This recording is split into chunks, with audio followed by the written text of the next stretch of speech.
Okay, well, welcome everybody. It's actually lovely to see such a large group of people. So I can tell almost at a glance that we've got a combination here of officers as well as members of the public and indeed people representing our partner organisations as well. What I will do is I will go around and I will ask our panel to introduce themselves and then ask you to very, very briefly introduce yourselves as well. We do have some nameplates which we will distribute, perhaps whilst that's going on, to officers. But I'll make a start whilst that's going on, and hopefully the distribution won't be too distracting even. So my name is Gina Romero and I am a ward councillor in Southdown and I chair this scrutiny meeting. My name is Liz Hardman. I'm vice chair of this meeting and I'm also a ward councillor for Poulton. David Harding, ward councillor for the Chew Valley. Sorry, could everybody use their microphones, please? Paul Crossley, ward councillor for Southdown. Alex Beaumont, councillor for Keynsham North. Joanna Wright, councillor for Lambridge. Robin Moss, councillor for Westfield, substituting for Leslie Mansell. Kevin Burnett, NHT representative for the professional associations, non-voting member of the panel.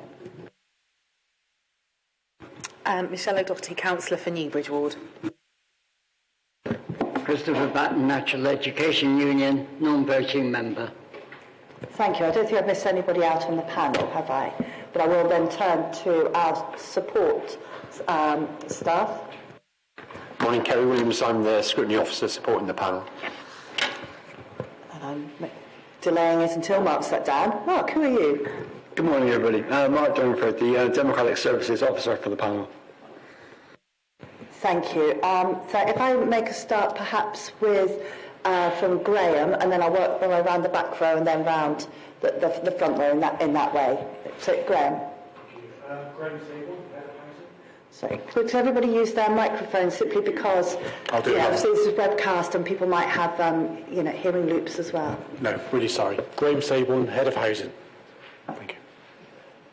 And obviously if you're an officer sitting next to a member of the public, perhaps you could help them with the microphone as well.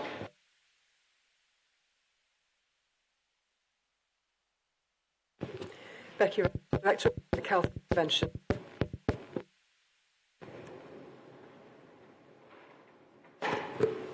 Delia Las Heras, Development and Commissioning Manager with Public Health. Thank you very much. Yes. Good morning, everyone. I'm Becky Brooks. I'm the Director at 3SG. Thank you, Becky. Morning, Kate Morton. I'm the Chief Exec of Bath Mind. I'm also the Chair of 3SG. Good morning. My name is Jack Bailey. I am Head of Operations with Cura Housing Association. Morning, I'm Roanne Wootton. I'm a Strategic Partnerships Director at Julian House. I'm also the Chair of the Baines Homeless Partnership. Morning, I'm Alison Miller. I'm a trustee of DHI and I'm a former Lib Dem councillor on Baines. Morning, I'm Rosie Phillips, Chief Exec of Developing Health and Independence.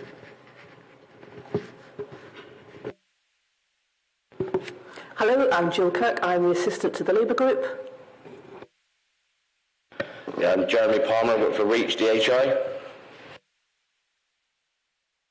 Good morning, everybody. I'm Paul May. I'm the Cabinet Member for Children and Young People. Hello, I'm Alison Braun. I'm the Lead Member for Adult Services and Public Health.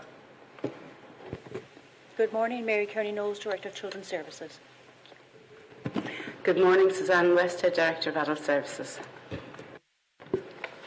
Good morning, everyone. I'm Victoria Stanley, Programme Lead for Community Pharmacy, Optometry and Dentistry, working for BSWICB. Good morning, everyone. I'm Laura Amber. I'm the Director of Place for Baines, also working for Baines Swindon and Wiltshire Integrated Care Board. Thank you. And Eleanor, who are you? Thank you, Chair. I'm Eleanor Jackson. I represent Westfield and I sub for Councillor Hardman when she's indisposed or otherwise occupied, but I'm glad to see everybody's here, hale and hearty. Thank you very much. I'm aware there's a couple of people that have either entered the room later or have not introduced themselves, so I'm assuming that you are here merely as observers, and I think we will move on to the emergency evacuation procedure. Yeah, great. Thank you, Chairman. If the continuous alarm does sound, you must evacuate the building and proceed to the assembly point. From this room, you follow the green running person signs to the exit, using either the marble staircase or the main staircase. Please do not use the lifts. The assembly point for this building is the Orange Grove grassed area just outside Brown's Restaurant, and there is an evacuation chair for use by disabled people who so wish in the corridor outside the Council Chamber Public Gallery. Alternatively, the area at the top of the marble staircase has been designated as safe refuge, where persons needing assistance should assemble. Thank you. Thank you very much, Mark. Apologies for absence and substitution. Just one I'm aware of, Chair. We have Councillor Robin Moss here today as a substitute for Councillor Leslie Mansell. Thank you very much.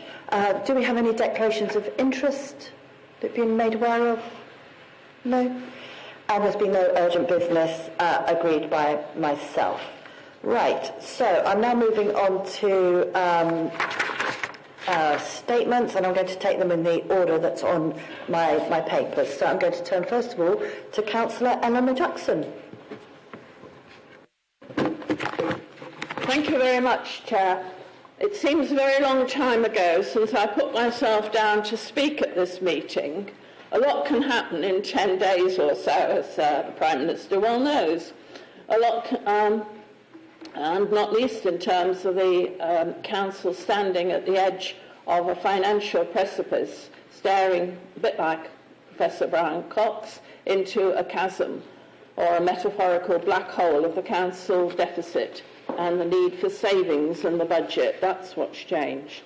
And I was staring myself at two problems. Youth South West's need for an increase in the grant from Westfield Parish Council for the Westfield Youth Club that they run for us, and the need to shake up property services so that Youth South West can have a proper contract and lease on the youth centre in Radstock. This is a matter that has been promised for many years and for some reason has not happened. In fact, it was in 2014 that the Lib Dem administration promised to renovate this building for the young people, install a proper kitchen, and yet the gutter is still pouring water down the steps. Not even the gutter has been repaired.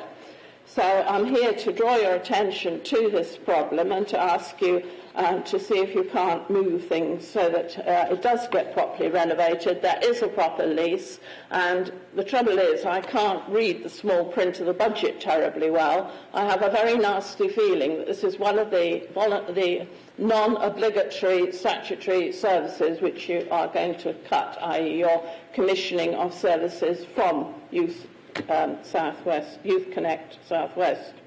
And secondly, I was going to ask about what could be done about the Baines-wide problem of rude and thoughtless parents who don't want their children to walk any further to school than they absolutely have to and park in neighbouring streets. We've had literally physical free fights in St Peter's Road, Westfield, and I've had to get the police up there, traffic wardens, because it's alleged that the parents park across driveways. Well, they park across my driveway too in Radstock. So I was going to ask what could be done about a walking to school programme which would improve the health of the children. Finally, what I am afraid is that this problem is going to get much worse with the introduction of parking charges in the Radstock car park and other Baines car parks. For some reason, this is a quick fix for our financial problems to have car parking charges in the Soma Valley. And I think it's going to make the jams in the roads much worse, because people will say, why should I pay to drive my child to school, which I have to do because there are no pavements. All over rural areas, we have this problem of getting children to walk to school. But then, of course, I read the dental report, and I think this is if there's a thread running through what I'm saying, it's about improving the health and well-being of the children, and dentistry is clearly a very key area, and I'm going to be very interested to hear the debate.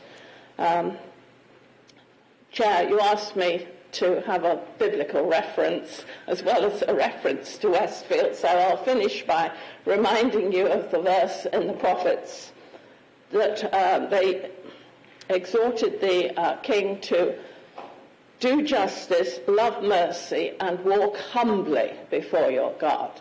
Now, I would suggest that whether you believe in a deity or not, walk humbly when faced with these problems in the budget and the need to give our children a better deal in Baines. Thank you.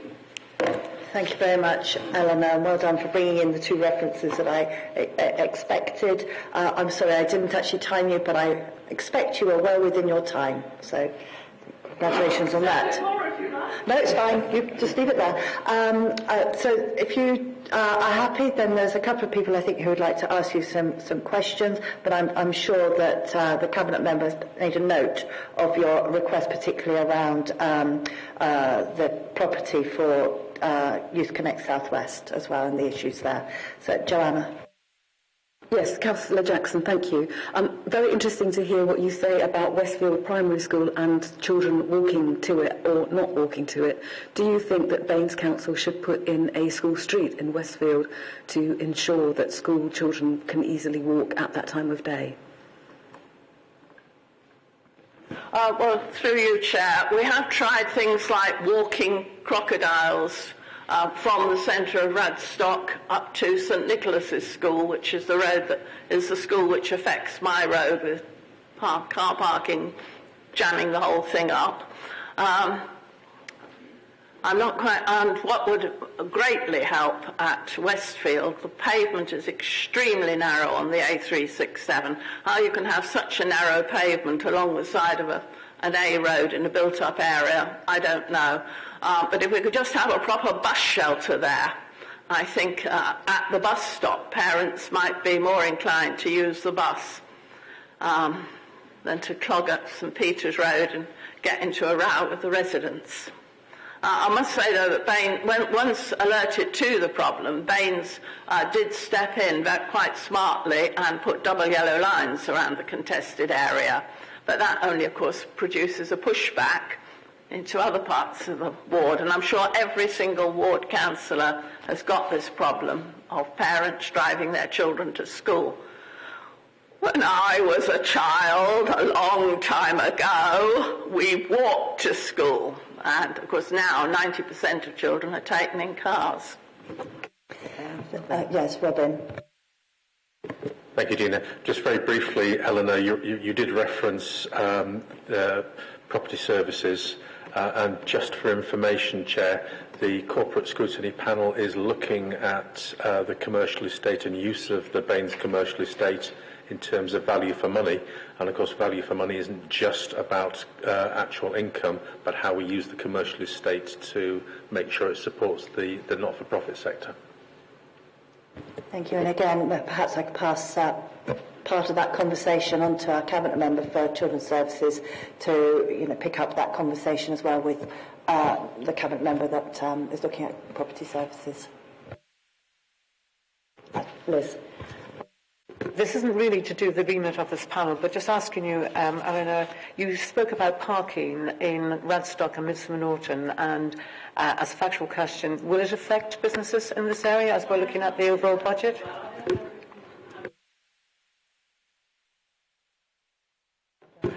Right. I'll try and speak more clearly. So it's not within the remit of our panel here. It's part of the overall budget which we are discussing. You mentioned parking charges in Radstock and Midsummer Norton. So do you think it will have an adverse effect on businesses in this area, in these areas?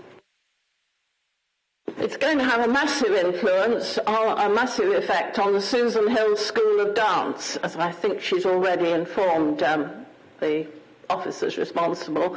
And this, things like schools and businesses like hers and the kind of shops she's got, they're all part of creating a community where children will hopefully be loved and nurtured and well looked after and have a youth club and so on. And these charges are really a dynamite charge at our communities because of people's psychology. And, you know, why should they pay to bring their child to school or to get a haircut? They'll just go off to Polton. Okay, yes, I don't want to dwell too much here on parking charges, but I would actually also just like to suggest that you speak to perhaps Councillor Jess Davis as well. I know she's been very instrumental in creating a walking bus to Widcombe School, which similarly suffers, I think, from people driving their children to that school. Well, one thing, I used to make my children walk to school, and that meant my son had to walk up to Ridlington from the bottom of Radstock. And he used to say, oh, go. And one problem was, of course, he got to cross the road twice because there's no continuous pavement up the hill to Ridlington, unfortunately. But I'd say, well, you'll thank me when you're 40 and your friends and colleagues are having heart attacks because they got overweight and didn't walk to school. And you won't believe it, but that actually happened in a staff Zoom meeting that he was in, that a 40-year-old colleague did have a heart attack who'd never walked to school. So, you know, we have to think about pavements mean health of children. We have to think outside the box. Well, safe routes to school, I know, is another issue that I'm sure the Cabinet member will be happy to have conversations with you too on. Okay. Thank you, Eleanor. And thank you, Paul, for taking on all those jobs.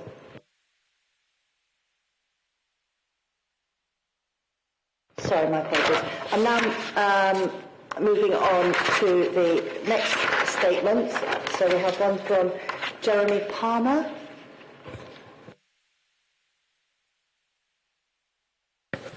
I've got a short statement to read. So before I found DHI, I spent a lifetime battling drug addiction, especially Class A drugs. In and out of prison. By the time I was released, I was homeless. In 2012, I decided enough was enough and released from prison on licence after a 3-year sentence, but I wanted to get clean. As part of my bail conditions and licence conditions, I had to engage with DHI's criminal justice team, and the sessions there really helped me turn my life around. DHI opened the door to a whole new life. My children were in temporary foster care with my sister at the time, but because I was able to do my detox at Burlington Street, that ensured that I could have regular contact with them, and this meant the world to me. DHI helped me become more independent. After completing my detox, I moved to Barton Buildings, which is a move-on house but also ran by DHI. They provided drop-in visits to make sure that I was doing well, but gave me the freedom to ensure that I was prepared for an independent future. I took cooking classes, started the HAP course, which is a home achievement program, which significantly contributed to my long-term recovery, and became ready to re-enter society as a reformed character, but a better man, productive member of society, and all of that was possible because of DHI. DHI gave me back my life, and when I was ready, I wanted to help others who was also going through the same journey. I became a peer mentor, which was very rewarding because others could see the change in me. An opportunity came up for an apprenticeship role within reach, and I then completed the MVQ in housing, which I passed with flying colours. Now I live in my own home, I have full custody of my 2 beautiful children, and I have done for over 9 years. I've been employed by DHI within Reach services for over the last decade. I regularly support others facing issues with drugs and alcohol and homelessness, and I know the value of that support.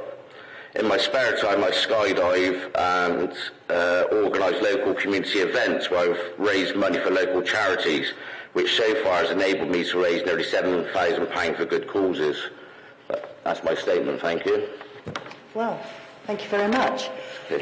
I don't think we've had a statement before that's involved skydiving, so that was of particular interest. And for those that are not aware, DHI, which stands for Developing Health and Independence, is a local charity which, just reading directly from your web page, helps those that are excluded from society and those at risk to turn their lives around. So I just thought that would be helpful just to add that in as well before we move on to any questions from the panel. Are you happy to take questions, Jeremy? Yeah, of course I am, yeah. Do you think that with cuts to the budget that are going to take place, that DHI will be impacted by that? 100%, yeah. And your personal experience, which is deep, what kind of impact do you think that has for many in our community? It's going to have a negative effect, because if it's around the housing, if our clients haven't got housing, then that affects other aspects of their life: drug and alcohol, gambling, debts, exploited, it's just a ripple effect. And with the present housing crisis, which there is already, with expensive rents and mortgages that are hard to get and houses that are unaffordable, how important is DHI then in providing that kind of service? Yeah, the service from DHI being biased, is amazing. And without that service, a lot of our clients wouldn't be able to access accommodation. We apply for grants for furniture, in terms of, finding properties, rent in advance, all of those little things. Without these services in place, most of our clients wouldn't be able to manage life. And then going back into the community, if those people can't manage life, how will they affect our wider community because they haven't been supported? Homelessness, more drug and alcohol, crime, it's going to have that ripple effect, and this eventually is going to cost Baines Council a lot more money than preventative measures. So you think that by not supporting properly DHI now, it will cost us more in the long term? In my opinion, yeah. Thank you. Thank you. Liz? Maybe you or perhaps Rosie could answer this. Do you know what extent the cuts are? How much your budget is going to be cut? Do you have any information for us? We're sort of on a I don't know, a long list, so I don't know exactly what the cut would be. There's a proposed 21% cut across the voluntary and community sector, which affects us. But there's a 34% currently proposed for housing and accommodation services, and four of our projects are on that list, which, if they were all cut, would be utterly devastating.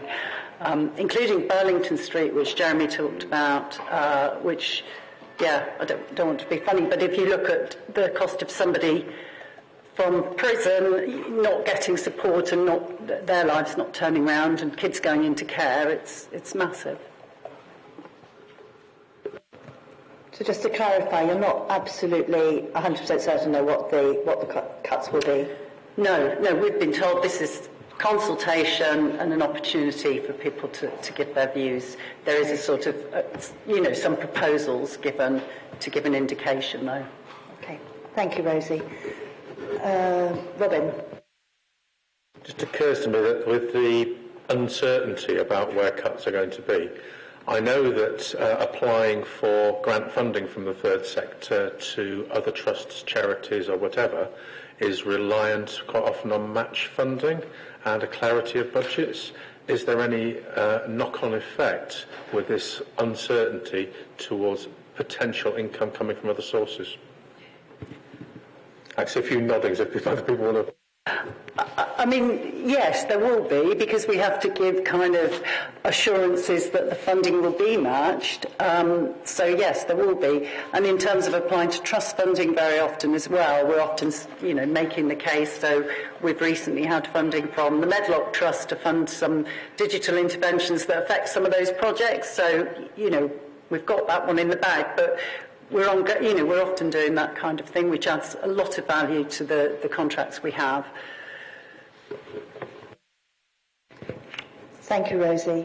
Okay, if we now move on to the statement from Alison Miller. Thanks, Chair. I'm just going to read a short case study which will give some more meat on the bones of the sort of work that DHI does and the multiplier effect that their work has within the local area. So Zara, that's not her real name, and her family were Kurdish refugees and were living in private rented accommodation in Bath when they received an eviction notice from their landlord completely out of the blue.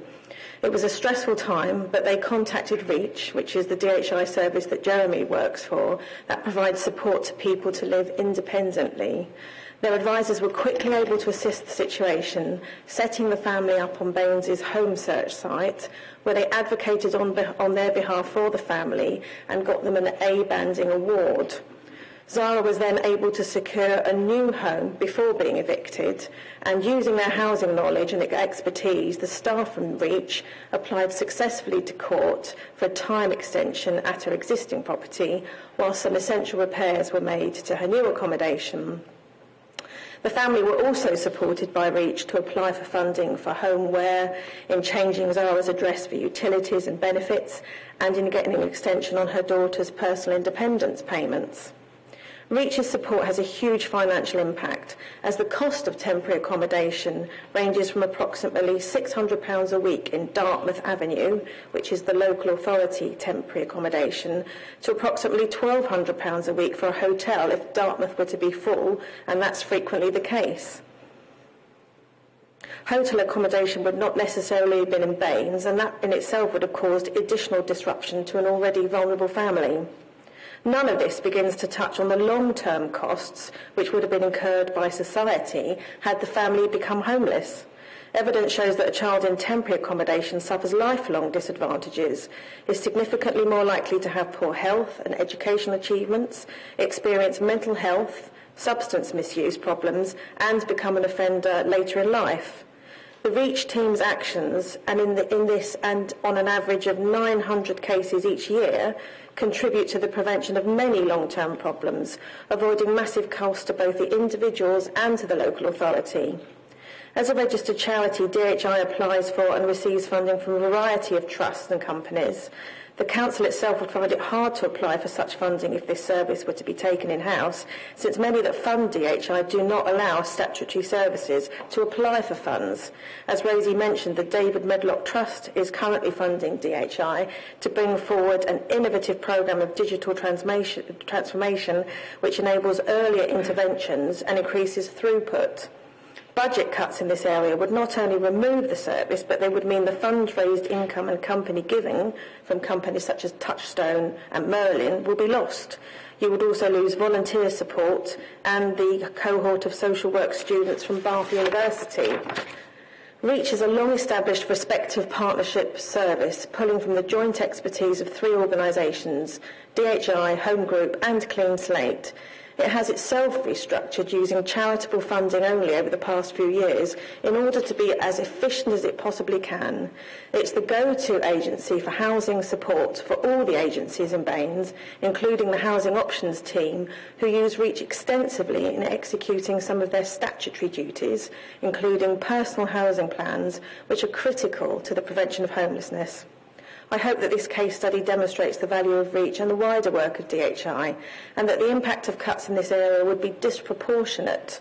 Funding this service is genuinely a good use of council taxpayer money, and withdrawing it could result in significantly greater costs to the council and potentially catastrophic consequences for your most vulnerable residents.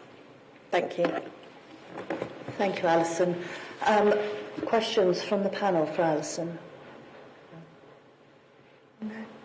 Thank you. No, that was a really useful illustration for us. I'm sorry, Joanna, I didn't see you. What's the percentage of budget that the council gives to DHI?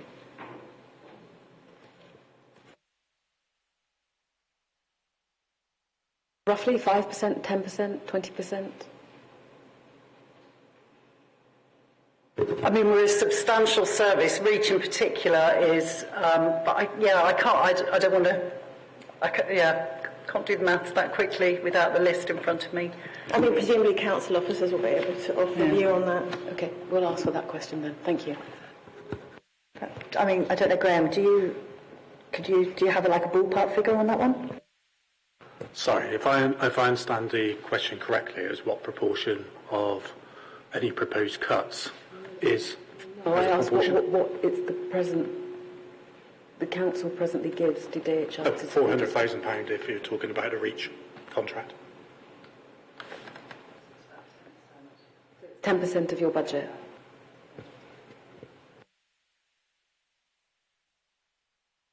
Robin. Sorry, Graham, as you chipped in. Do you have any benchmark figures then for the support that Baines gives to the voluntary sector in this field compared to other local authorities? Because my impression is certainly that Baines does not support and over the years, does not provide the support to the third sector that other local authorities do. Monday morning, sorry, Graham. I think I get better. Simply no is the answer. Generally, we do not have, or I personally do not have any benchmark figures. Our HCRG colleagues who are contract commissioners may do. My general impression, though, is that we do support the sector relatively well, and I think it's to the credit of Bath and North East Somerset that we have done that. And I think you can see that in our performance figures. So typically in relation to use of temporary accommodation, which is a good indicator of how effectively our homelessness services are working, we're in the top quartile within the country. So I think that is a good indicator that currently, as things stand, the system is working relatively well. Respond quickly, and I appreciate you're talking about a particular segment when it comes to housing services. It's just to share that my experience, and I'm speaking partly as chair of Radstock and Westfield Big Local, where we've received £1 million worth of lottery funding over 10 years. We're coming to the end of that programme. One of the reasons we received that money was that on a heat map from the lottery, there was an under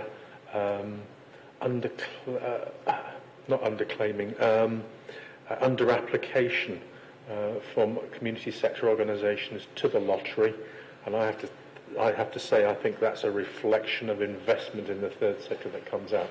But I appreciate that isn't necessarily just housing, but it is across the piece. It's a shame that that Becky Brooks from 3SG obviously had to leave, because I think some work on that to do comparative benchmarking work with other local authorities and on what we actually achieve is important. I'm fairly sure somehow that was a question. Don't you agree, Graham? Joanna. Could we ask that we have some benchmarking figures brought to us for a future date at this committee? Chair, sorry, as chair of 3SG, so I can. So, okay, Robin, it's fine. I can confirm that we're already looking at that work. We are doing that benchmarking. We do know anecdotally that while we have historically, picking up on Graham's point, been funded well, there are some significant gaps. One of them being that we've had zero uplift in our contracts for 7 years. And so we've had a real time hit, if you like, of about 30%. So we need to bring that into the equation, but we absolutely will be doing that work this year. Thank you, Kate. Rosie, and then I'm going to ask you to probably speak after that, Rosie. Okay. I can't comment about the overall sector, but I know I would back up Graham insofar as I think in terms of housing-related support, so floating support type services, REACH type services, I think unlike a lot of other local authorities, Baines did argue and keep more of a sort of generic floating support service than other areas. And I know in COVID it was a complete mess in Bristol with the response to homelessness, and I think in Baines it was much better. I think there was good partnership working. So I think there is a level at the moment of sort of in that area. It's been better than some other local authorities, where I think because of the generic nature of housing, it sometimes gets kind of sliced off and nobody argues for it, but yeah.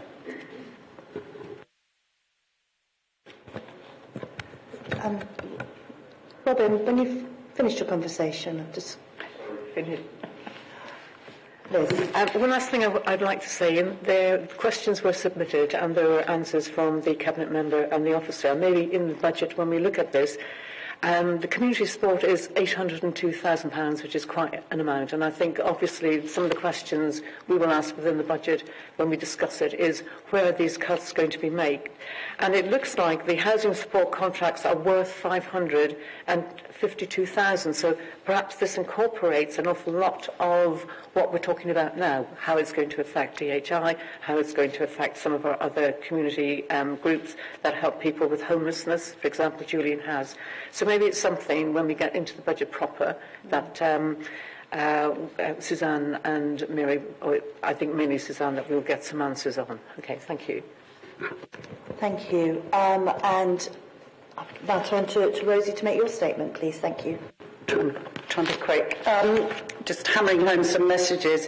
Obviously, we do recognise and understand the difficult position the council finds itself in, and we will work with council colleagues to manage and the circumstances to mitigate the impact of cuts. We have, in fact, been remodelling services for years to ensure we can manage in the financial climate we have been in for years, which has been really tough. The voluntary and community and social enterprise sector, on the face of it, does appear to be bearing a disproportionate amount of the cuts. I understand in part this might be due to the fact that the council discharging statutory duties. However, the sector brings much added value and plays a major role in preventing people from needing costly statutory provision. Within the proposed 21% cut to the voluntary and community sector, a disproportionate amount of what is proposed to come out is through housing and housing-related support services at 34%. And yet I would argue that housing is critical to a successful outcome in any other area, especially when we're still suffering the effects of inflation, which put many individuals and families who would normally cope at increased risk of homelessness, housing being the single biggest cost pressure for most of us, except the most privileged. Having worked for over 30 years to promote social inclusion among vulnerable and marginalised groups, I know that a safe place to live is a prerequisite to achieving effective outcomes for those with a drug or alcohol problem, those suffering from mental ill health, fleeing domestic violence, for ex-offenders, not to mention hard-working families on a low income and their children. It's an essential foundation for any other intervention to succeed. The distress that a lack of a settled home can bring is immense. It can cause or intensify social isolation, create barriers to education or paid work. Children brought up in temporary accommodation are much more likely to experience all kinds of negative outcomes, and we know that trauma brings lifelong effects. I think I won't cover that again. Ensuring people are given support to prevent the very costly business of homelessness must surely be prioritised, especially at a time when we're still suffering the effects of inflation, pressures the council itself is grappling with, and homelessness, which is expensive for the taxpayer, society and individuals, is currently increasing. I urge the council, if possible, to delay the cut, giving time for recommissioning and a sensible planned approach to manage cuts, to manage reduced resources. In difficult times such as these, I can see the temptation to focus on supply rather than demand. However, prevention is not a luxury you can afford to do without for 12 months. It's a rational approach to managing demand so statutory services can cope. If a delay in recommission is really not an option, I would urge the council to rethink the current proposals that puts the biggest burden on housing and housing-related support, to find a better balance and prioritise services that prevent more families and individuals falling into homelessness. Thank you very much, Rosie. Questions from the panel. Paul. Thank you very much. Other councils are adopting different methods. If you look at Cardiff City Council, they're getting modular units, which, not to put it too blandly, look like converted container things, but they're very cheap, and you can either stack them up or lay them side by side to give people temporary, permanent homes or whatever. Do you know anything about what Cardiff is doing, and how do you rate the use of these temporary modular homes? Hi, I'm from Julian House. So we've been doing a lot of work around modular homes, and we've been having various conversations within Baines Council. and we've approached a number of officers, and unfortunately there just is not the land, we are told, to place these modular on, so much so that we're waiting on a government bid in Somerset now for 4 units of modular homes in a car park in a community hall, hoping that they'll go forward and we can bring Baines Council to see how effective these units are. So we're very much an advocate of the modular homes approach as a sustainable solution out of homelessness. Thank you, Paul. Another question? Yes? Yeah. So that's very encouraging because I've been reading up about it and I'm not totally sure about it, but as you're convinced, that's fine, you're the expert. When you say Baines have told you that there is no land available that they have, and then you say with Somerset you're looking at car park solutions, have you looked around at the land that's available and come up with your own ideas of where this could be? We have, and we did progress one site, but unfortunately the landowner pulled out quite late on in the conversation. So we have looked. The model is challenging, the land is expensive, but it's definitely worth pursuing. And with expertise around, we can definitely progress a project in Baines. When you say there's no land available, is that just in the city of Bath, or is that across the whole of Baines? Because obviously, when you're putting temporary people into temporary accommodation, you try and keep them somewhere where they've got connectivity with people that they know or related to. Is that across the whole of Bath and North East Somerset, or is it predominantly concentrated in Bath? Definitely across the whole of Bath and North East Somerset, so Keynsham, Radstock, Midsummer Norton. People aren't expecting to stay in the centre of Bath as much as they used to. They're willing to go where the accommodation is, and certainly as long as there's access to local services, then the modular can work outside of the city. Can I ask one more question? One more is actually, my terminology is one more. Thank you very much. Thank you very much, Julie Torrance. Can I just ask you to... It seems to me that putting someone in a car park isn't an ideal solution. How is that working?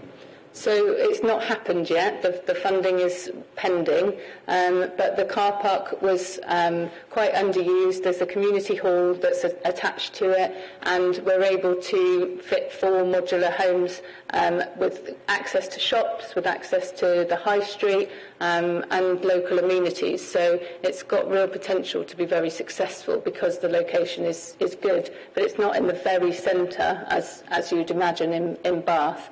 But it's got the potential to work. We've looked at Cornwall, we've looked in Oxford, we've looked at various modular projects, and they work incredibly well. And they're very homely, a really nice space for people, and the feedback from the residents that live in them is also very good.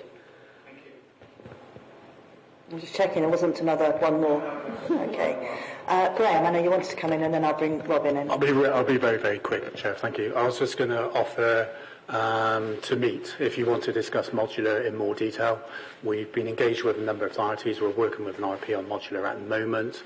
As part of our Baines Homes programme, we're looking at sites where we can do it. I'm really happy to discuss that in more detail outside of the meeting.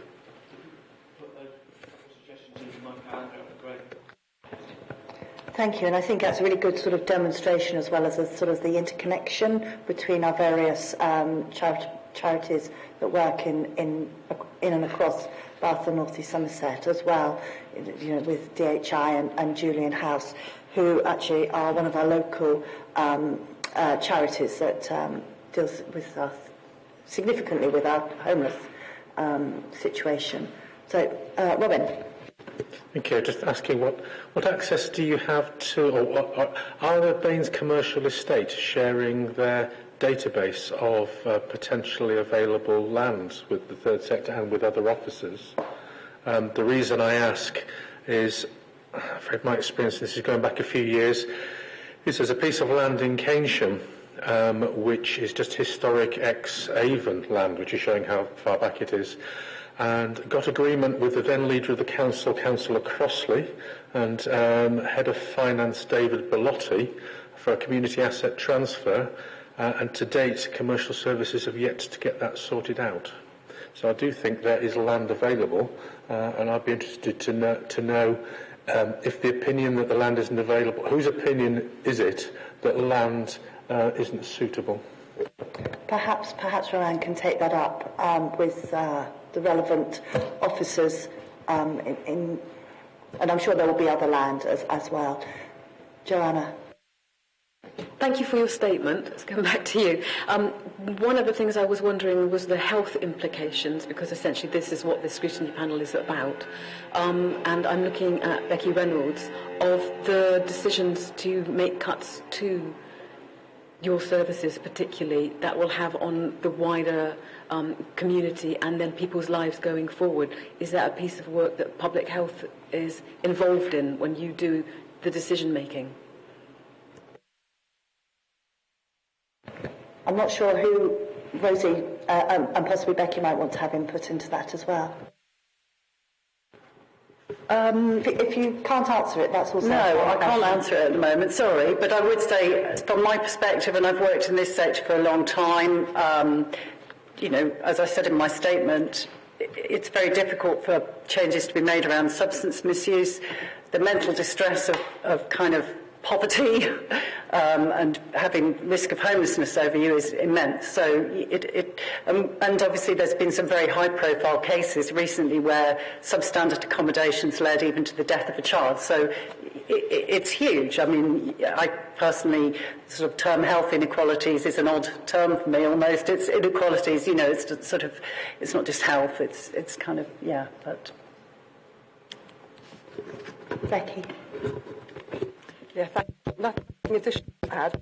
Just I think it's known state housing is needed for lots of intervention, be they for or interventions. So what's the...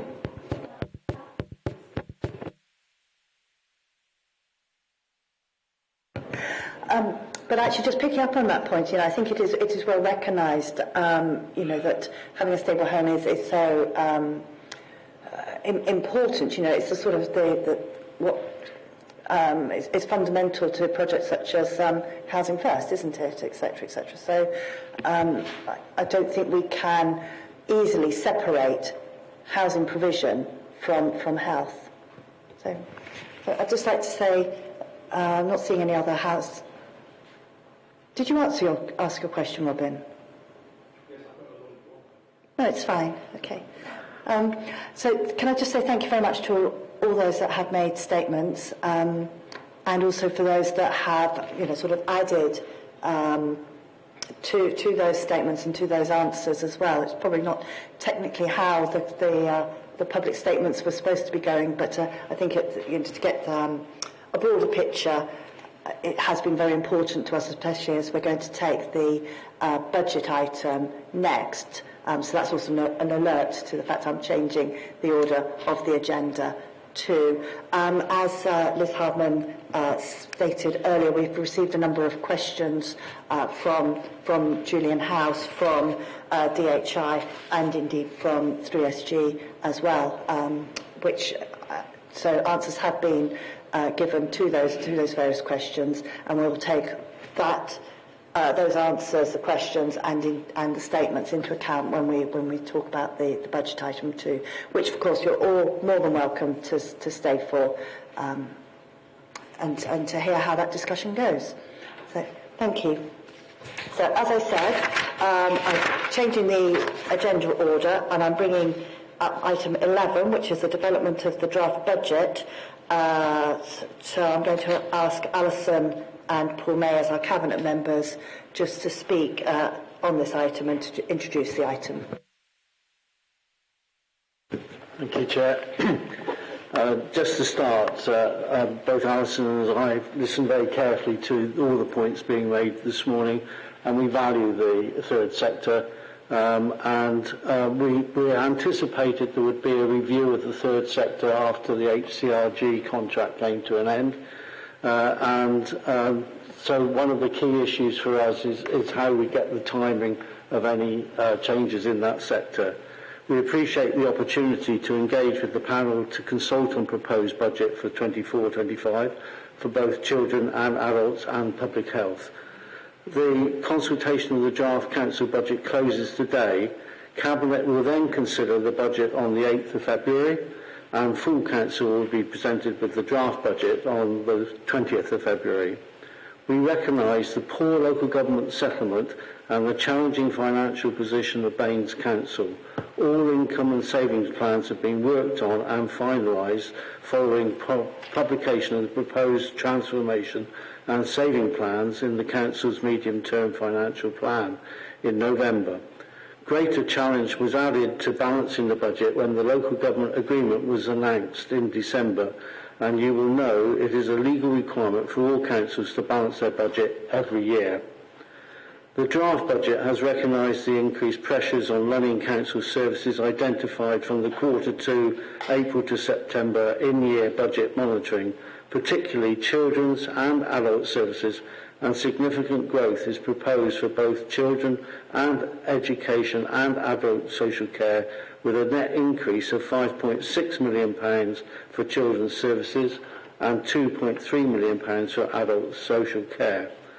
The budget proposes the movement of £200,000 from the ring-fence public health grant to fund other council services delivering public health activities that are designed to improve health and to meet public health objectives. The budget includes a proposed further investment of £9.4 million for capital schemes across children's and adult services. This includes £4 million for Ascend Residential School. The local authority was successful in bidding for this capital, and £5 million service-supported borrowing for further supported living for adults. Okay, I'm going to take over at this point in the double act. We have a good track record of delivering savings across adults and children's services, and for using public health funding for activity that focuses on improving health. However, the growth in adults and children's services is needed because the services are facing substantial pressures, with rapidly increasing demand coupled with the increased costs associated with delivering statutory services. The heightened demand is attributed to demographic pressures, particularly in children's and adult social care, and significantly home-to-school transport costs. The impact of the proposals for the overall budget is that within this proposed budget, the funding for adult social care will increase from just over 60 million to 60.5 million. And the funding for children's services will increase from almost 33 million to 38.5 million. So there is a net increase for both services. We're yet to receive confirmation of the public health grant. It always comes right at the 11th hour, but it's likely to be in the order of 10 million. In order to produce a balanced position, this budget proposes some reductions in non-statutory spend, which, unlike most councils, we've hitherto managed to protect. This is likely to impact most on services delivered by our third sector partners, and the majority of these non-statutory services are within housing support. We want to be absolutely clear that we value the contribution our third sector providers make to the local area and the additional value they bring. We need to understand more about the impact of the loss of these services, and the statements that have been made have been really helpful in that respect. And we're talking to the Cabinet Member for Resources about the timing and nature of the third sector reductions, because we understand the value and the risks for them. We want to emphasise that the consultation process is about listening and engaging and hearing the voices of the residents and stakeholders affected by these proposed savings. As I said, we're very grateful for the statements that have been made and the questions that have been asked by our third sector colleagues. And we're going to hand over to the officers now to provide more detail and then to questions. Thank you. Thank you. I don't know who's going first. Is it you, Mary? Yes, I'm happy to go first if I can. Thank you, Chair. Colleagues, what I'm going to go through in terms of the... Mary, can you speak up a bit? Speak up a bit? I will. I'll do my very best.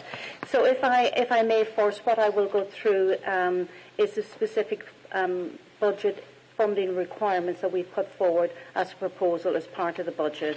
As you have heard both councillors say, we've had significant demand pressures across children's, and I think colleagues in the Scrutiny panel will be aware of that throughout the year. So in terms of the growth that has been requested, I will go through the specific details. So there is some growth identified on an annual basis for the next 3 years around the dedicated schools grant to support the recovery, because we're also part of the safety valve, so that would contribute to that part of the programme. We've had significant demand pressures across special education needs and disability, with an increase of 30% growth in cases. So there is a small amount of increased staffing growth that we have requested of 90,000, some of which was covered through the COMF previously in terms of as we come out of the pandemic. We have had significant pressures around our home-to-school transport, and it continues to be a really challenging position for us. And that's a combination of increased demand in routes, inflationary costs, and also the lack of supplies in the market. So we are putting forward a proposed growth of 1,760,000, and with the plan to work how we would mitigate those costs as we move forward. There is a small amount around business rate re-evaluation linked to our corporate properties, I beg your pardon, of 19. And then in terms of contractual inflation, we have seen our providers, and those are primarily our residential and our specialist providers in terms of the cost of providing care. So we are putting forward a value of 941,000 against contract inflation across all of the services within the portfolio. In terms of demand growth, we've had a significant increase in demand, both in terms of our child in need, our child protection, our looked after population to include unaccompanied asylum-seeking children, and obviously a growth in numbers of service users. So we have put forward a growth to the value of 2,786,000. And then, of course, there is some allowance around the pay inflation. So the overall total growth that's been requested for children's is 6,879,000. As I say, the majority of that is to do with demands, with pressures in terms of how we best support our children and young people and families across Bath and North East Somerset. Happy to take any questions on the growth, if that's... Perhaps what we'll do is I'll ask Suzanne to speak, and then we'll go into questions, because they could be answered perhaps by a combination. Thank you, Chair. Of you speakers. Thank you, Chair. So our starting position as a council, after we've taken all of the pressures and the growth request, was 16.8 million. That was our position. You'll note that in the paper. We then had to work back from that 16.8 million across the council. And you'll notice in the paper there's appendix for savings and income, budget funding requirements and the capital schemes. And I'll talk a little bit about them in relation to adult social care. Adult social care's overall savings is 1.3 million, and that includes the 800k around the community support services. Now that's broken down into housing support and adult social care. Adult social care is 250, and the housing related spend is 552. Now, overall, that budget is £9 million across health and social care. So if you think about the allocation of the overall grant into HCRG for the third sector, it's £9 million. That's across health and social care, and of course does incorporate the BCF and the IBCF, the Better Care Fund. So it's just worth noting that when people are talking about percentages, that's what goes into the third sector. Where we're different here at the moment is that the majority of other councils are no longer funding supported grant, housing grant in the way that we do. We've always done that. We value the third sector and the work they do for us, and actually for every pound that we give them, we get a really good investment and return on our investment. So we are listening and we're hearing what they're saying, but also we have to realise that for 10 years we haven't looked at that grant. I'd also like to just say at this stage that the direct award, which the BSW is leading on at the moment for next year, that will form part of the overall 9 million, even if we just decrease it by 8 or 2. So it's just to try and set it in context for people. From a point of view of adult social care, and our savings is 1.3 million and a growth of 5 and capital growth of 5 million that we're seeing in our adult social care. It's a better budget, but it was a hard-fought budget as well to be able to get the growth and also the savings, because we're in the middle of bringing HCRG back in the 1st of April as a reminder, and we're also due an inspection. So 1.3 million is something that I believe that we can do. It's a mixture of looking at our staffing around commissioning. It's also making sure that we give the right packages of care for people, and you will also note that there's funding, there's savings in there for our CRCs, which we're out of consultation with. Just finished the consultation, and we'll bring a paper back to Scrutiny in February around this. So it's just to give a feel of context and the numbers. Thank you. Thank you very much, Suzanne, and Mary as well. So I now open this item up for any questions or any comments from the panel. And Robin is first off the blocks. Thank you very much. I've got a number of questions. Thank you, Chair. Robin, can I just interrupt you just very briefly and just bring in Becky, who I think wanted to add, and then we'll move on to you. Thank you. I thought it would just be useful also to go through the public health elements that Councillor Bourne and Councillor May read through in the statement. So the public health grants, the size of the grant each year increases very slightly, far less than inflation. It's approximately 10 million this year, 23-24. We're expecting it to be very similar. It may increase by about 1% next year.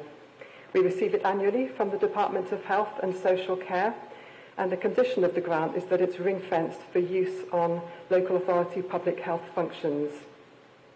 The vast majority of the grant is spent on a set of mandated and essential services to improve and protect the health of the population and to reduce inequalities.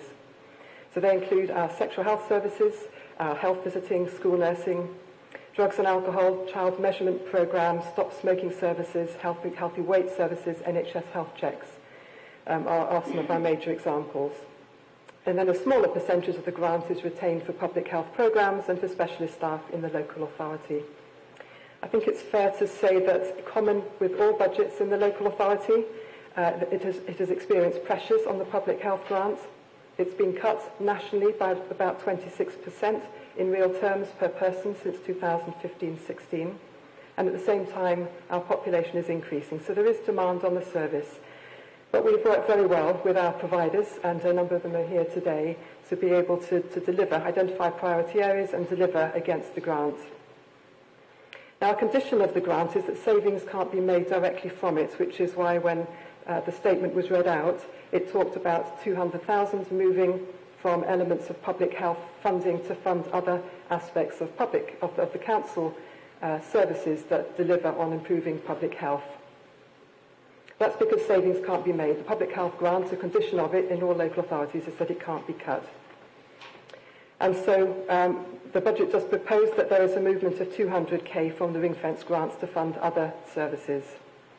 Dependent on the outcome from the consultation and the council decision on the budget, I anticipate that we will identify that 200k from some of our health improvement project work, initiatives and preventative work that our public health team currently delivers. The detail is yet to be worked out as we're in consultation. Another small element, or a large element in terms of benefits to the community, but small in terms of budget implications, that's mentioned in the budget papers, is the Royal Victoria Park and the current consultation re-procurement that's ongoing to re-procure leisure facilities at Royal Victoria Park. and we're anticipating approximately 10k benefit to the council once that's underway. Thank you, Chair. Thank you, Becky. Okay, so back to you, Robin. Thank you, Chair. I've got a number of questions. I think, first of all, just to say, I think, in context, because I appreciate this is not the easiest budget to be talking about. But I think we all understand that nationally, that health, social care for adults and children is the one that gives council leaders and finance officers more headaches than anything else. It's the reason that 1 in 5 councils are at risk of going bankrupt, according to latest figures. And it's, the overall context is that nationally this is a real problem, and I'd say locally as well. And the reason for the questions is, Alison, you said that you thought that we had a good track record on delivering budgets. I have to say I disagree. I think there's reasons why that is, but if you look at the quarter 1, the quarter 2, and of course we're looking for quarter 3, we are seeing really big overspends on these budget heads. So for me, good track record is not necessarily end of year, just end of year. It's about through the year as well, so that we don't have to take as a council decisions you wouldn't want to take in the short term to try to get things back on track.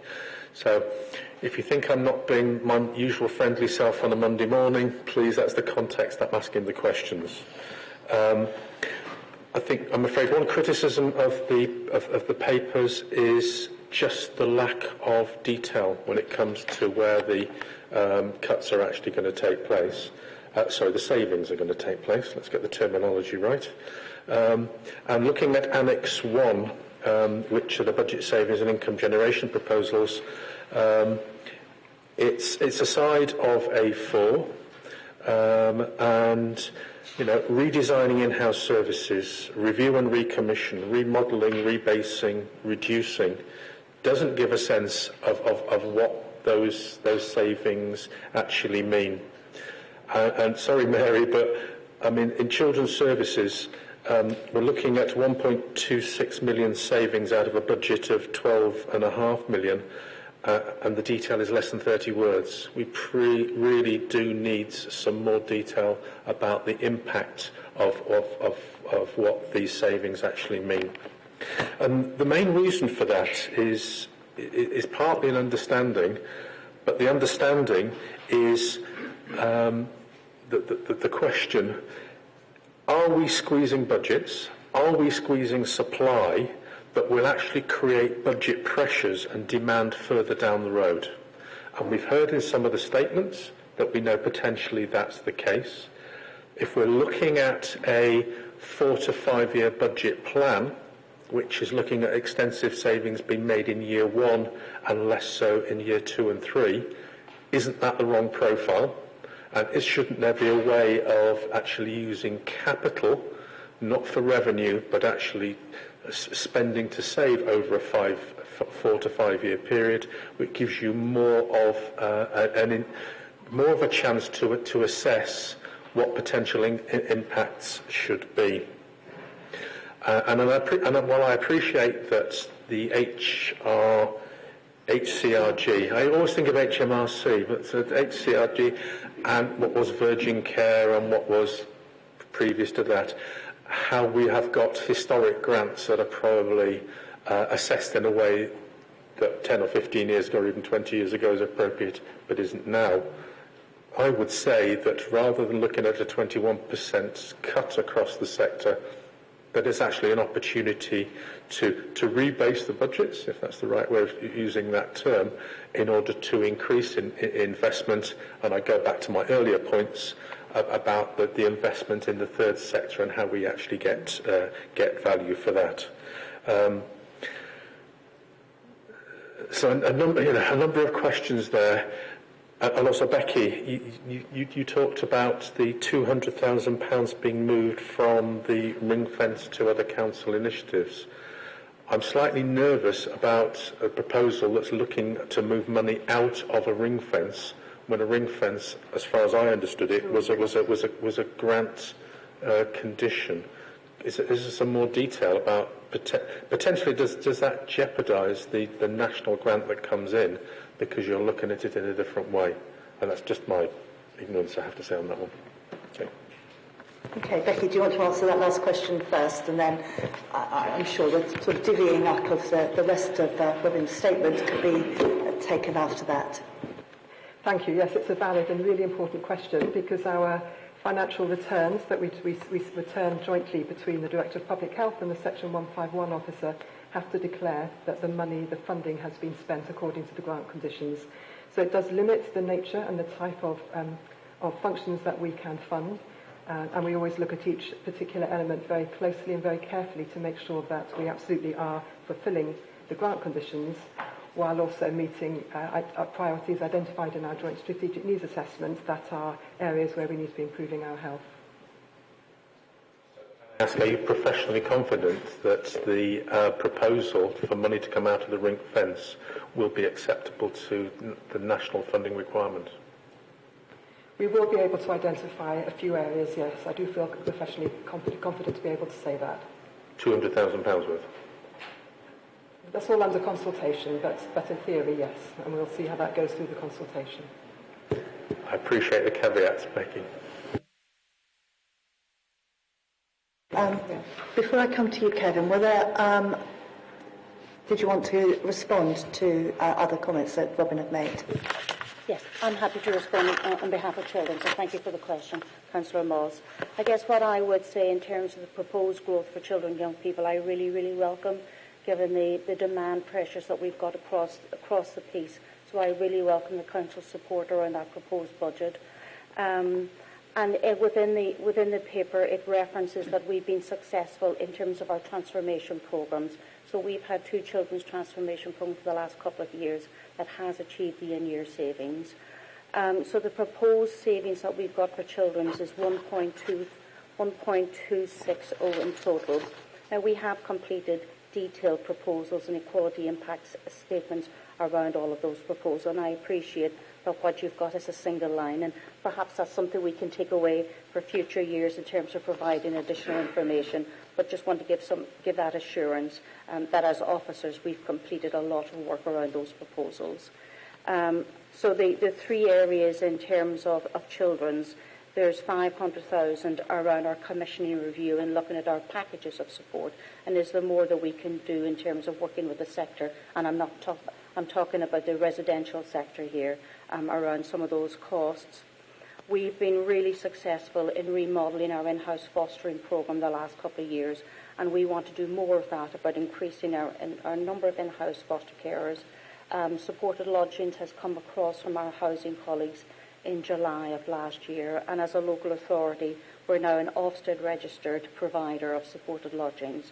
So what we really want to do is to increase the numbers of both our in-house foster carers and our supported lodgings providers, so that we can support our children and young people more close to home within Baines and reduce our dependence on the residential market or our independent fostering agencies. So our savings are a combination of reprofile in terms of reducing the cost, but actually increasing our provision locally. We then have what's called a non-statutory around our early help and intervention of 300,000, and that is looking at our internally provided, but also with our colleagues across the third sector as well. And again, we'll have to work that through. That's a proposal. That one we've not worked through the detail yet around how we would achieve that, and we would want to do that with our colleagues both within the local authority and across the sector, and those conversations have started. But I would reiterate what we've already said about we absolutely value and depend on the work of the third sector, because they, for children's services, attract a lot of additional resources beyond what they're already funded for. Thank you, Councillor Moss. Can I just ask as a supplementary, Mary? Thank you for that, Mary. I appreciate that maybe not just years to come with background information. If there is background information, please can that be made available before the corporate scrutiny panel on the 23rd, which will be if you like, the backbench summary going to council. If we could have that before then, please. Good luck with my finance colleague. Thank you. Thank you. Sorry, Kevin, and then Joanna. Thank you, Chair. Four sort of questions, areas of questions, if you like. The first is that a lot's been said, and sorry, I ought to say before I start again, reinforce what Robin has already said about the context. We all know that it's a rock and a hard place. It's a question of whether we can chip a bit of the rock off as we go forward or not.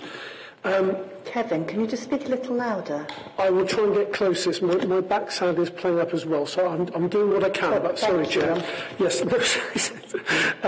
So yeah, the four things around impact and prevention. We've heard a lot, I suppose, already about the impact and also the accelerator principle, that if you invest £1 here, you'll get 55 down the road. So I'm assuming that the added value of proposed cuts have already been worked out. Is that a fair assumption, and has that been done?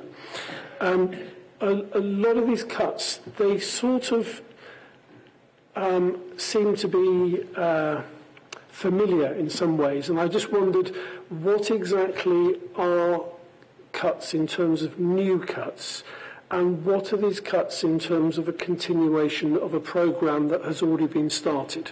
Because we heard a lot about transformation, reviewing care packages and looking at other things on commissioning.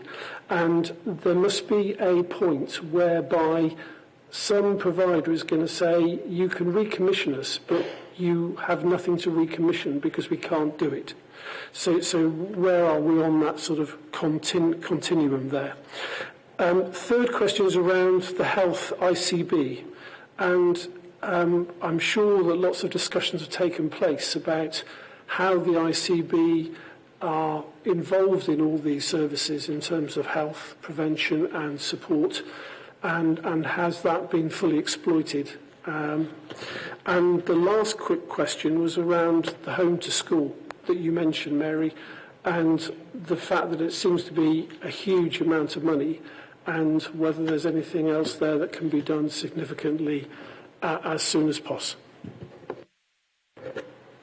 So I'm going to start, Kevin, and Mary will talk about home-to-school transport. So from the ICB's point of view, we worked very closely with them about the savings plans and how we would possibly implement them.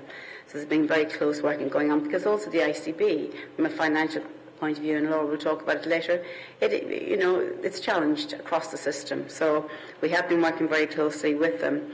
When it comes to adult social care, you asked about new savings plans. For adult social care, the new savings plans are the consultation around the CRCs. That's very new. And just to be clear that information will go to Scrutiny next month, and also it'll go to Cabinet next month as well. What's probably the same is making sure that we review strategically the care packages that we give people and make sure that that's correct, and you see that every year. The other area that's new is we're reviewing our commissioning structure, and that's new as well. So there's the two main new areas from adult social care. Mary. Yeah. And if I can add to that, Kevin, so the new area for children, and this is a combination with ourselves and with public health colleagues, is the 300,000 non-statutory. So that is new. The other areas are continuation of work that we'd started last year. And in terms of the impact, we've not yet worked through the impact of that 300. As we said, we're consulting on that, and we will have to work through the detail of that with colleagues across the third sector. That's not yet worked through. Sorry, Chair, can I just, on that particular question, Mary, so if you haven't yet worked out that impact yet, but it's on go, would you then review what you've already suggested in terms of cuts? Because they may suddenly find that your 300,000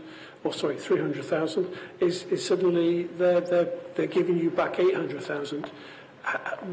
Will you then choose a different area to look at? Or does it have to be this area? That's what I'm saying. And that's what the consultation, I mean, that's the process we're going through currently in terms of the consultation and the feedback from colleagues in the third sector as well. Thank you. I know, Paul, you wanted to come in earlier, so I'll bring you in now. Thank you, Chair. Can I just reinforce the fact that with the HCRG contract, the social care is coming back to us in adult terms, but the health element of that is still with the ICB for 1 year. And we gave a commitment that we would be looking at the voluntary sector, the third sector, during that year. These cuts have actually come about as a result of the government reducing our funding, and therefore they've come to us relatively quite late. So the normal diligence that we would be doing around having to do that exercise, we haven't been able to do it as effectively as we would like. So at the moment, that's the reason why, and it partly answers your question and Robin's question, that we haven't actually worked that through. And if we just do that on an arbitrary basis, then that's going to be unfair to one organisation or another. So we've got to do it properly and correctly, and that's the commitment that we're giving this morning, that we will be working with the sector to do that as effectively as we can. And bearing in mind that we were talking about that major review, how that fits in with that major review is an issue around timing. So both Alison and I are still pushing back to the Cabinet Member for Resources about how we can actually plan to do that exercise correctly and properly. Alison. And if I can just add to that, yes, we've been discussing, as Robin suggested, about looking at making any savings over a longer period of time and allowing ourselves to do it in a more considered and strategic way, and that is part of the discussion we're having currently. We are very aware of the impact of cutting preventative services and the fact that often ends up causing an awful lot of suffering and hardship, but also costing more in the longer term. We fully understand that. So we're working on it. But the bottom line is we do have to produce a balanced budget, and if the savings aren't made here, then funding has got to be found elsewhere, and that's part of the discussion that we're having in the rounds. We've got to be realistic about it, but we do really understand what the consequences of this potentially are, and we are concerned. So could you just give us an idea about the timescales of this piece of consultation? And when do you expect to have, because you said it needed to be, of a reasonable length so that you could fully understand the impacts. Do you know, is the expectation that it would be completed before the budget is put forward, or is it that it would be significantly after, perhaps in the latter part of the year? Our plan is to do the work in January, so we know our position for the Cabinet paper in February. We can't let it go further than that because we do have to have a balanced budget. So the plan will be to have it done for Cabinet in the first week of February. Thank you.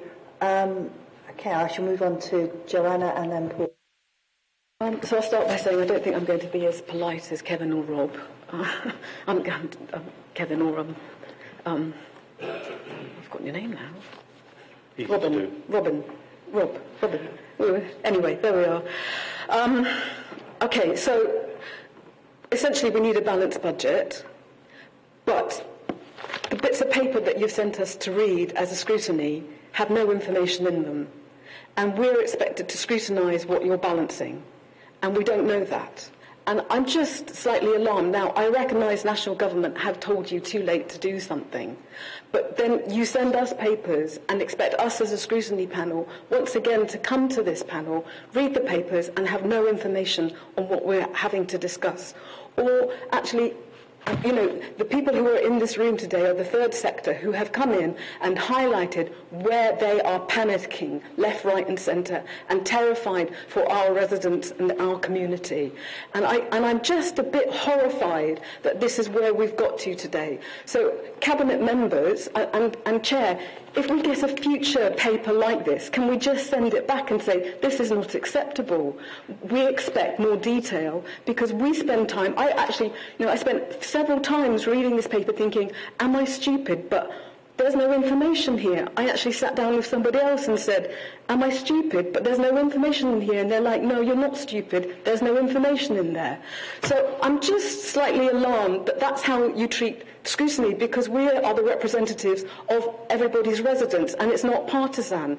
And this is a really, really serious matter that we're, lots of young people, lots of old people, lots of people across our community are about to face. And you've come to this scrutiny panel with very little information. I'm very happy to blame national government for us being put into this situation. But at a local level, you could be very honest with us that this is the situation that we find ourselves in, with very little money to do very little for our community, and it's not going to be as good as it used to be. So we should say that, and we should look at that, and we should look in detail as much as possible to do what we can as a community to make sure that the most vulnerable are protected. And this paper does not give us any information on how we as a scrutiny panel can work towards ensuring that takes place. So that's my first real concern. So can I ask that next committee meeting that we come back to this scrutiny, we actually have far more detail, and if we don't get it, then we send it back, Chair. Thank you. I think your point has been well made, Joe, and noted. Officers and Cabinet members, would you like to respond? So, Councillor Wright, I understand what you're saying. There is across the council, and for the resources scrutiny as well, it's the same paper with the detail in the listed.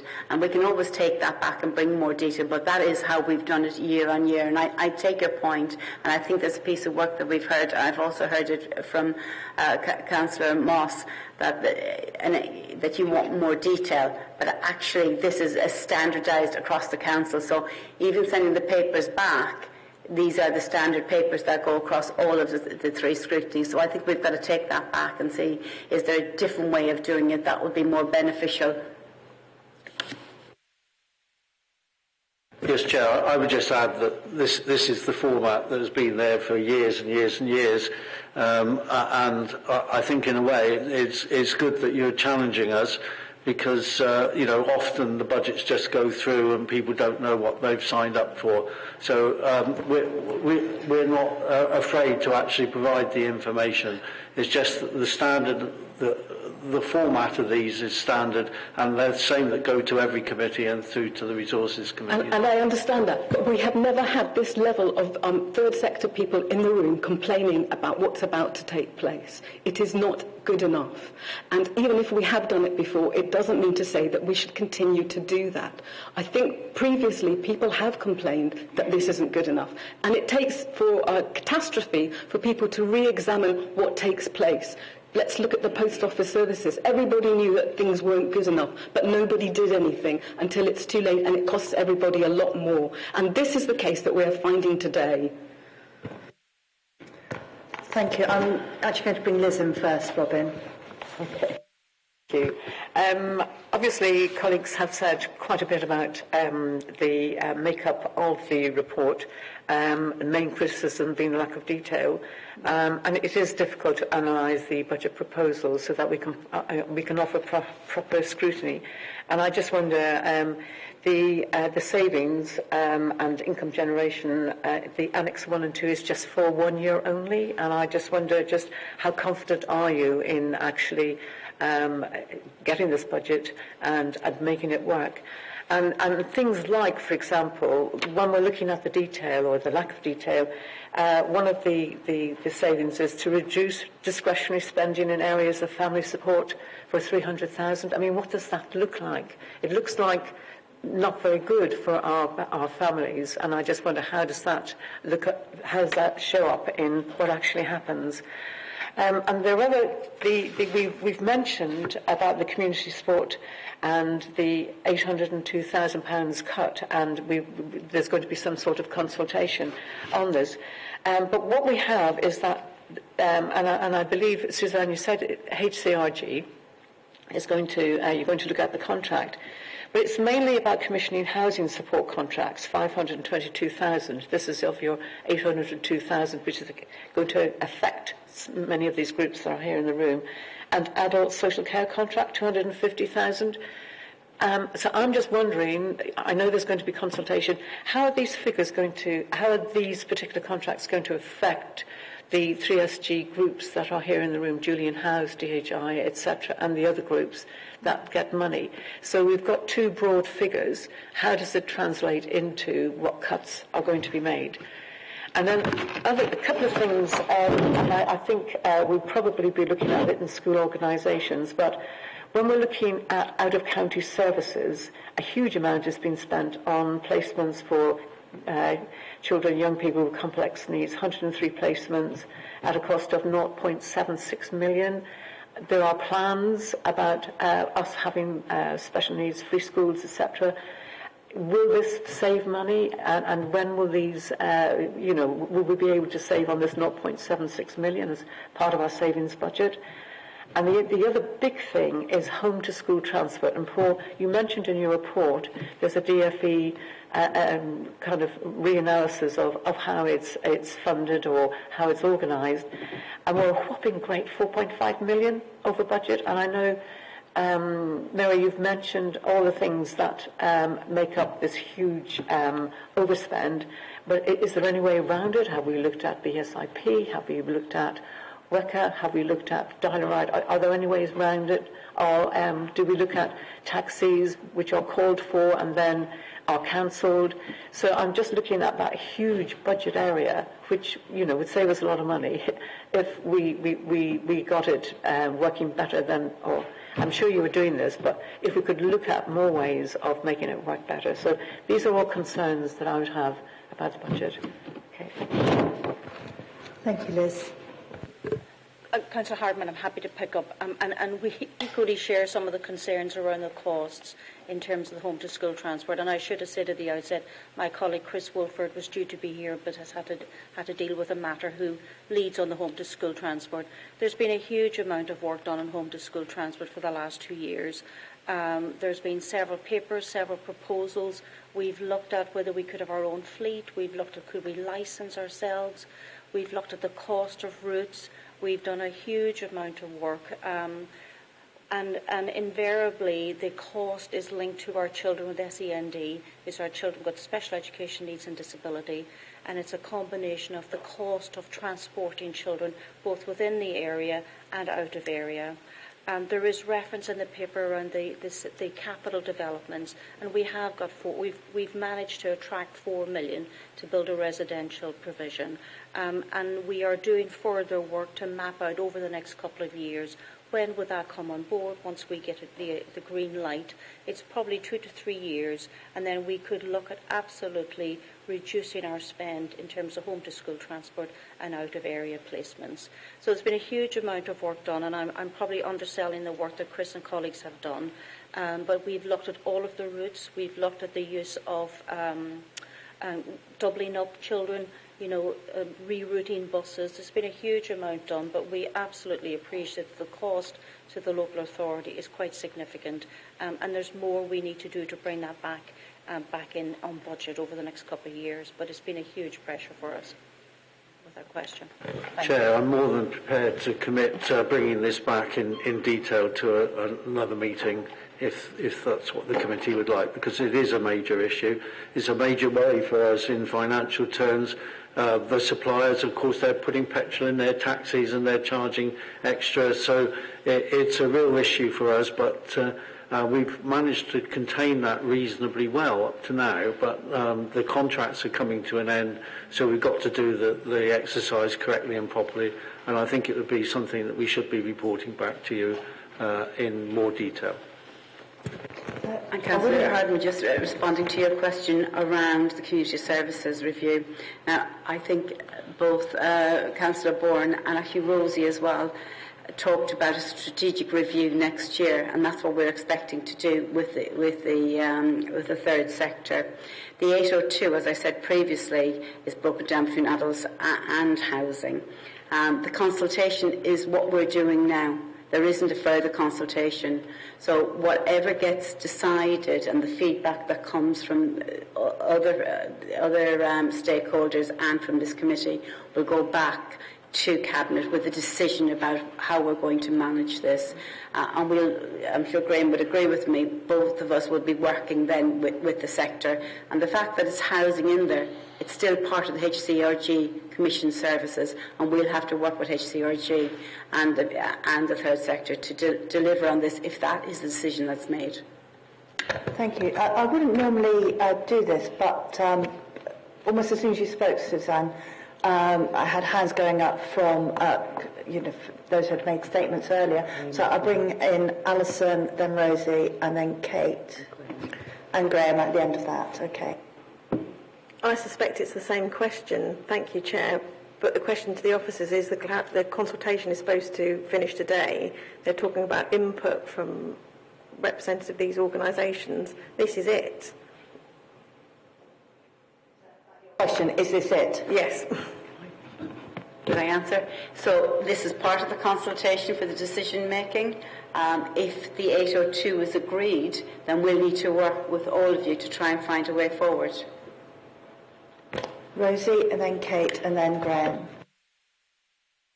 No, I just wanted to clarify that it's 5 p.m. today. The consultation closes or the public consultation closes.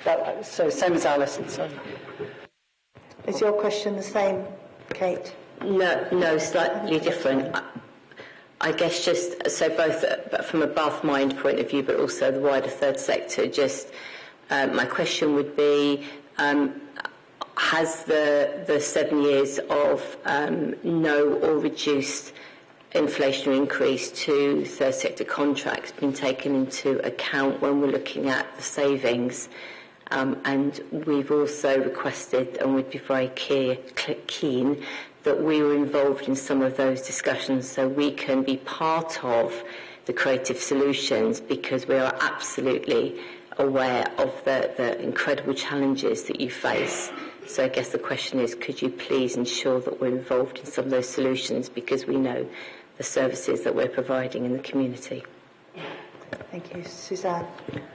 I think just what Kate said and Rosie said is really important, to be able to redesign what we think over the next number of years, not just 25, 26. I feel for the next 3 to 5 years, we've got to have that discussion. What's the offer?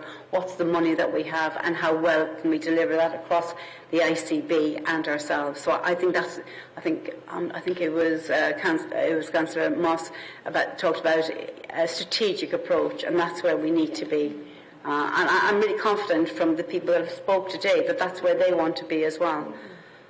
So and thank you. The point that Kate made about the 7 years, when does that 7 years finish?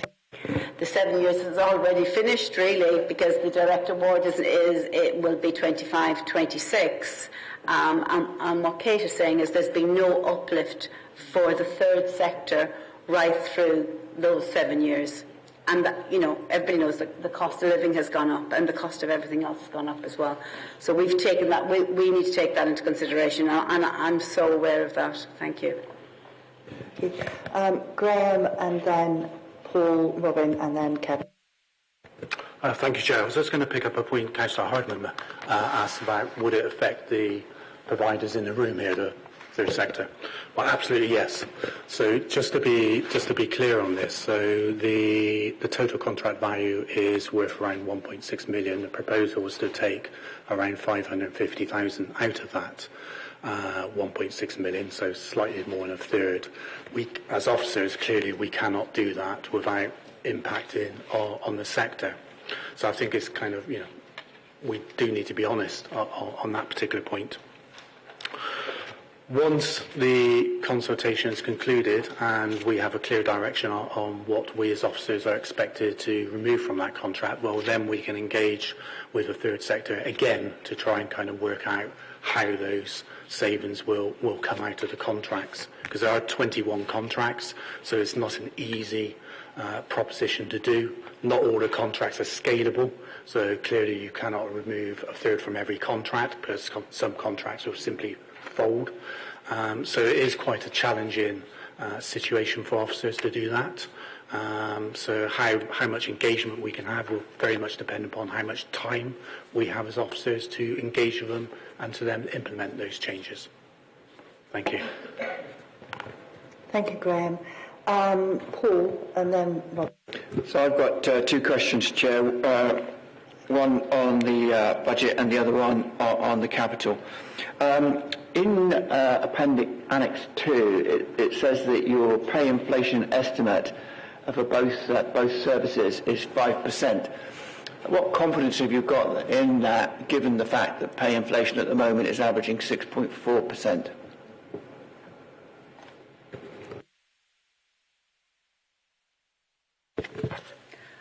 I think that's a really, sorry, I'll come in. I think that's a really valid and reflection back to us. Last year the inflation was capped at 3%, so we have increased it to 5% in the hope that some of the changes that are happening in terms of the cost of living and the price of items are coming down. Although in saying that, we've heard this morning that the price of oil is going back up again. So it is a real challenge for us to be able to work with the sector and keep that inflation at that level. But that is something we will both have to work through in terms of engaging with the sector. I suppose what I would say from an adult services point of view, when it comes to domiciliary care, that's home care, we're a really good pair. Between ourselves and Hertfordshire, we're the top payers in the country. So inflation, from that point of view, will probably require less. When it comes to some of the care homes, we will need to review that with the providers. But 5% to me, it feels like it's doable. We can do it. We can work with the independent sector around that. But, you know, we all need more money, but our settlement is our settlement, and we've worked within that to try and give the best to the independent sector for that, because most of adult social care is out in the independent sector. Can you use your microphone, Paul? Sorry. I'm very pleased to hear you say that we're one of the highest paying place councils in the country. I think when you say the highest paying, I think the rest just underpay, because as far as I can see, it's very low pay. So I'm delighted we're at the top of that scale, and I would like to see an ambition that we stay there. The second question is just bring it across, Annex 3, and over the next 5 years, you're spending 20 million on temporary and supported housing accommodation, and that is really to be welcomed. But turning back to my earlier question about the type of temporary housing, bearing in mind that in the ward of Southdown you're doing a massive investment into housing units at the end of Dartmouth Avenue, so I'm really pleased with that. But bearing in mind what I was saying about other options and the way you're doing it, how many houses are we going to get for this 20 million, and how much of it is just stuff that comes in and goes out and gives us no long-term return, as opposed to building some accommodation units, which, even if they cost us at the time, they are an asset that go forward on our budget sheet. So I noticed you include English Combe Lane new build, which you've got it, and Millwood House, but you don't mention anything about Dartmouth. So it's really a question on how that 20 million is going to be spent. And given my earlier statement, would you then be looking at more budget ways of providing that accommodation? So if I could just answer that around adult services in particular. So I'm really excited because we have really shifted away for some of the working age adults who have disabilities away from residential care homes and much more supported living with 24-hour support. So we've got 2 projects that are due to come on this year, one in next month and one hopefully in April. They're nearly there, and that gives us 22 extra units, and that's for people with quite severe disabilities.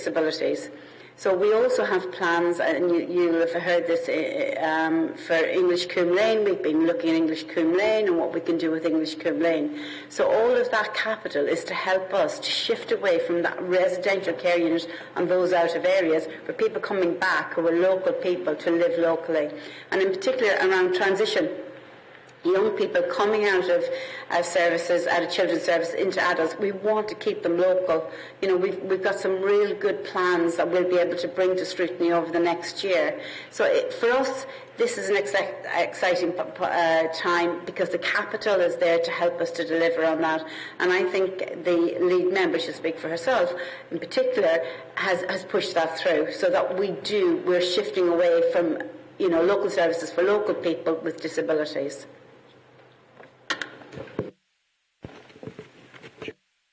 If I can just add to that, yes, that has been a really important priority for us, and it will enable us to make savings further down the line because we won't be paying for very costly out-of-area placements, and we'll also be providing far better quality services for people locally, and they'll be able to maintain their relationships with friends and families much better.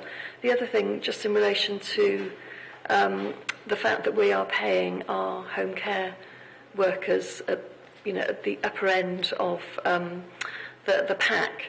We've done that deliberately because we value what they do, and also if you don't pay people properly, you cannot get the staff. And we are now in a position where we are actually able to find home care staff very easily. A few years ago we couldn't. So, there are some really difficult things about this budget, but we have also made some successes recently. Thank you, Alison. Okay, I'll add you to my list, David. Robin, and then Kevin. Thank you, Chair. I guess we're coming to the point of some kind of summary from the panel. So, yeah. So, just a couple of comments. First of all, Paul, you said you take the message about more detail.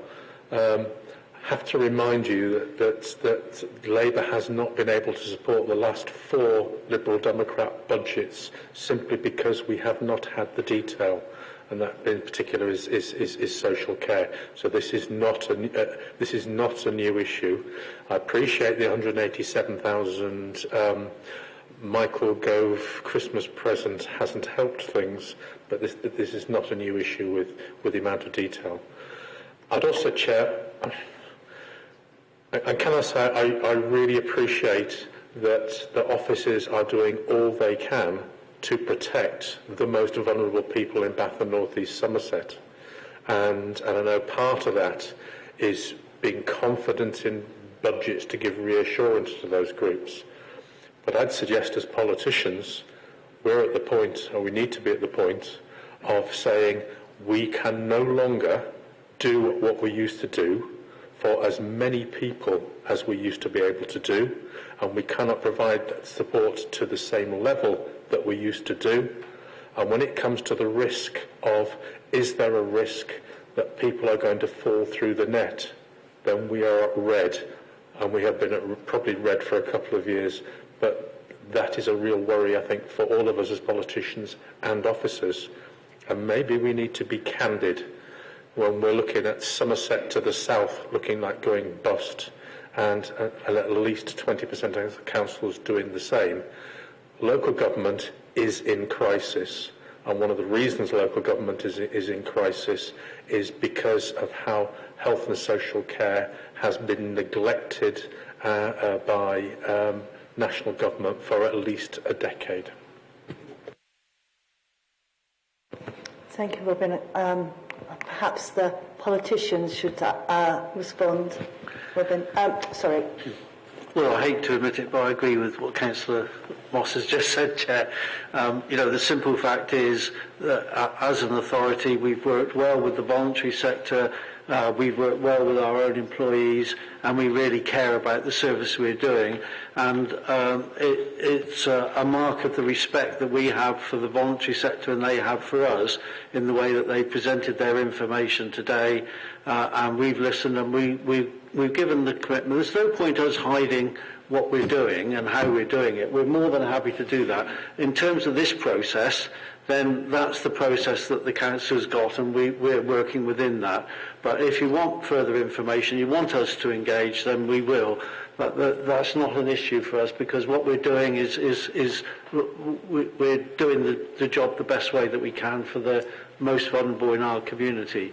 So I think it's important that we actually do recognise that the tough budgets that we've got to have to deal with at the moment, we're going to do that working with our partners, not just sitting in a room and cutting things. Thank you, Paul. Did you want to just comment? Just, my name is Jack. I'm Head of Operations with Curo. I guess what I'm looking for is how can we ensure that there's openness and transparency through this consultation going forward. As providers, I think it's clear to see the amount of passion that there is on the back row here about fighting for not only people that we're working with and representing, but also employment. We're big employers around the area, and this is having a potential impact on that. What I don't want us to be is pushed in a corner where we're fighting for our own contracts. With this passion, we can deliver services across the area that will make a significant difference where we recognise the need for those savings. So it's really ensuring that that consultation happens with openness and transparency so we can feel part of that process going forward. Thank you, Jack. Okay. Where am I on my list? Kevin. Thank you, Chair.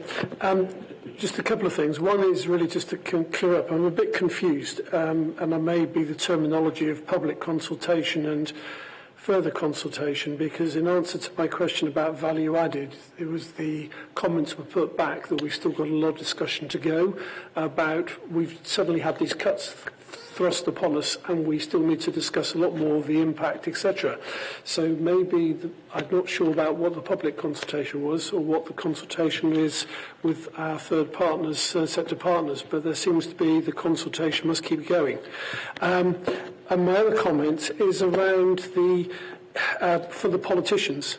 In the light of our safety valve programme, which I believe is at least a 5-year plus programme, don't we have, or have we asked the question, and if we have asked the question, can we do any further leverage with either the local government association or somebody on the impact that all our programmes that are invest to save are at least 2 or 3 plus years down the line, and this is crass to cut what is an efficient way of delivering some fantastic value-added services in terms of just trying to show a balanced budget sheet. And is there any way, because we have done it with the safety valve programme, that we can support that sort of longer-term view? And have we asked that question, and are the politicians and our local MPs on the case, including Vera, who I'm sure will be very vocal on behalf of Bath, and anybody else that we can drag into that net as well? Jacob,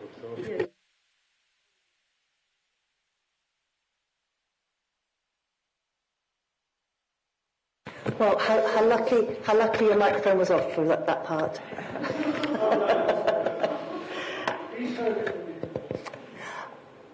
I'm not sure if there's a response necessary, but you might wish to. I'll try to respond. I mean, in my report, which we're going to deal with in a minute to the committee, I've said around safety valve. I think there's genuinely quite a lack of understanding what the safety valve is, and that we actually do need to do a much fuller report.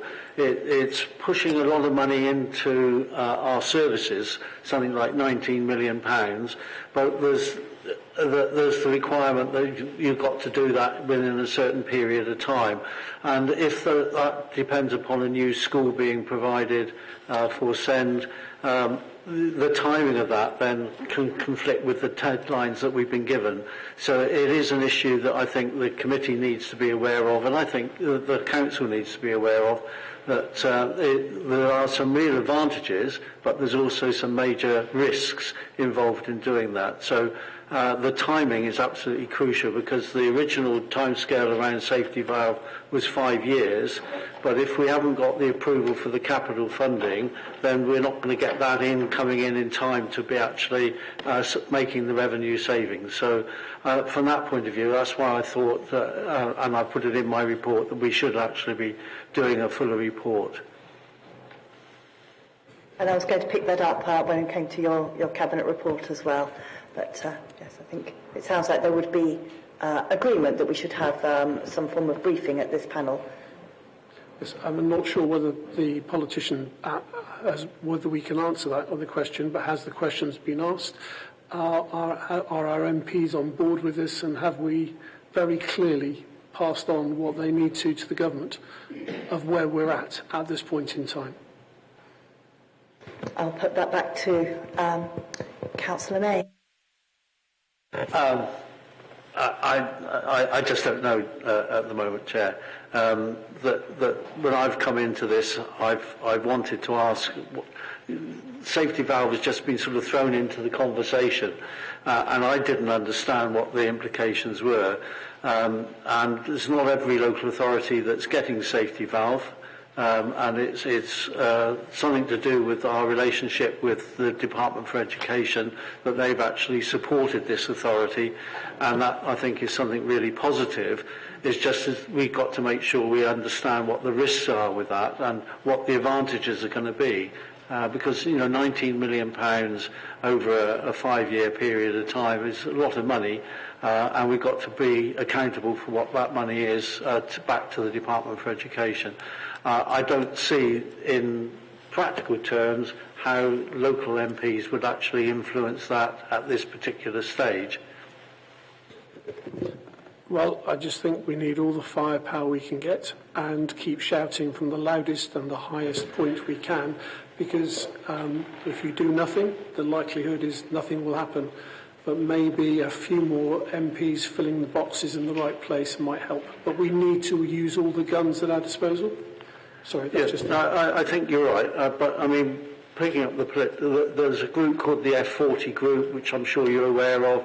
They're putting a lot of pressure on government. They keep raising questions through Parliament. The ADC are raising issues.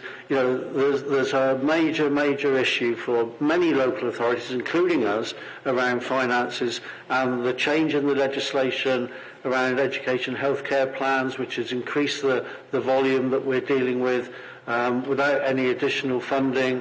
You know, there's real issues there for local authorities that have been brought in by government, which I'm not saying is wrong, but what I'm saying is the funding issues, the gap is there that hasn't been following the demands of the needs of the service and those young people that we are serving.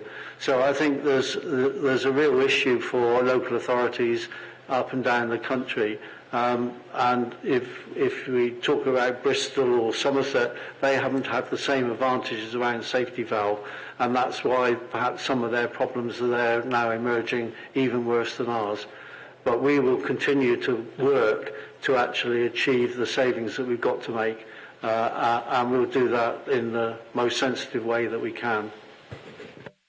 Well, I think we'll discuss this in greater depth you know, when we have a full briefing on safety valve. So thank you for the question. Back to my list, Joanna and then David, and then I think we might wrap this item up. Okay, just following up from Councillor Bourne's point about paying people well. I mean, repeatedly officers have come to the scrutiny and told us that we need to pay staff better to retain staff. So therefore, going back to the inflation and levels that you've put into the budget and the cuts to budget, will we actually be able to pay properly to keep the staff? Because that seems to have been the ongoing issue for the last few years that you keep telling us is problematic.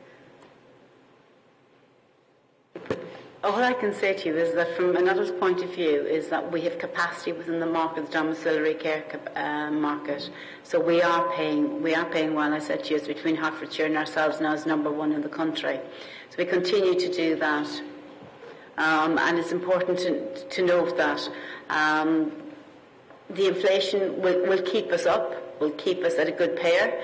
But when you think about some of the staff on HCRG, because we also have a contractual arrangement with HCRG, there's good rates of pay by HCRG through the contract.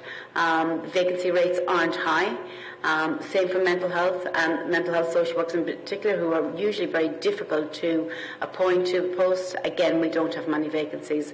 And if you think about our CRCs and our extra care, again, very few staff vacancies. But remember, we invested a lot of money in CRCs over the last 2.5 years. So within the budget, there is the amount of money you have for pay is enough? I think it's never enough, but it's enough. It's going to get you by on that issue that you have raised repeatedly back to us.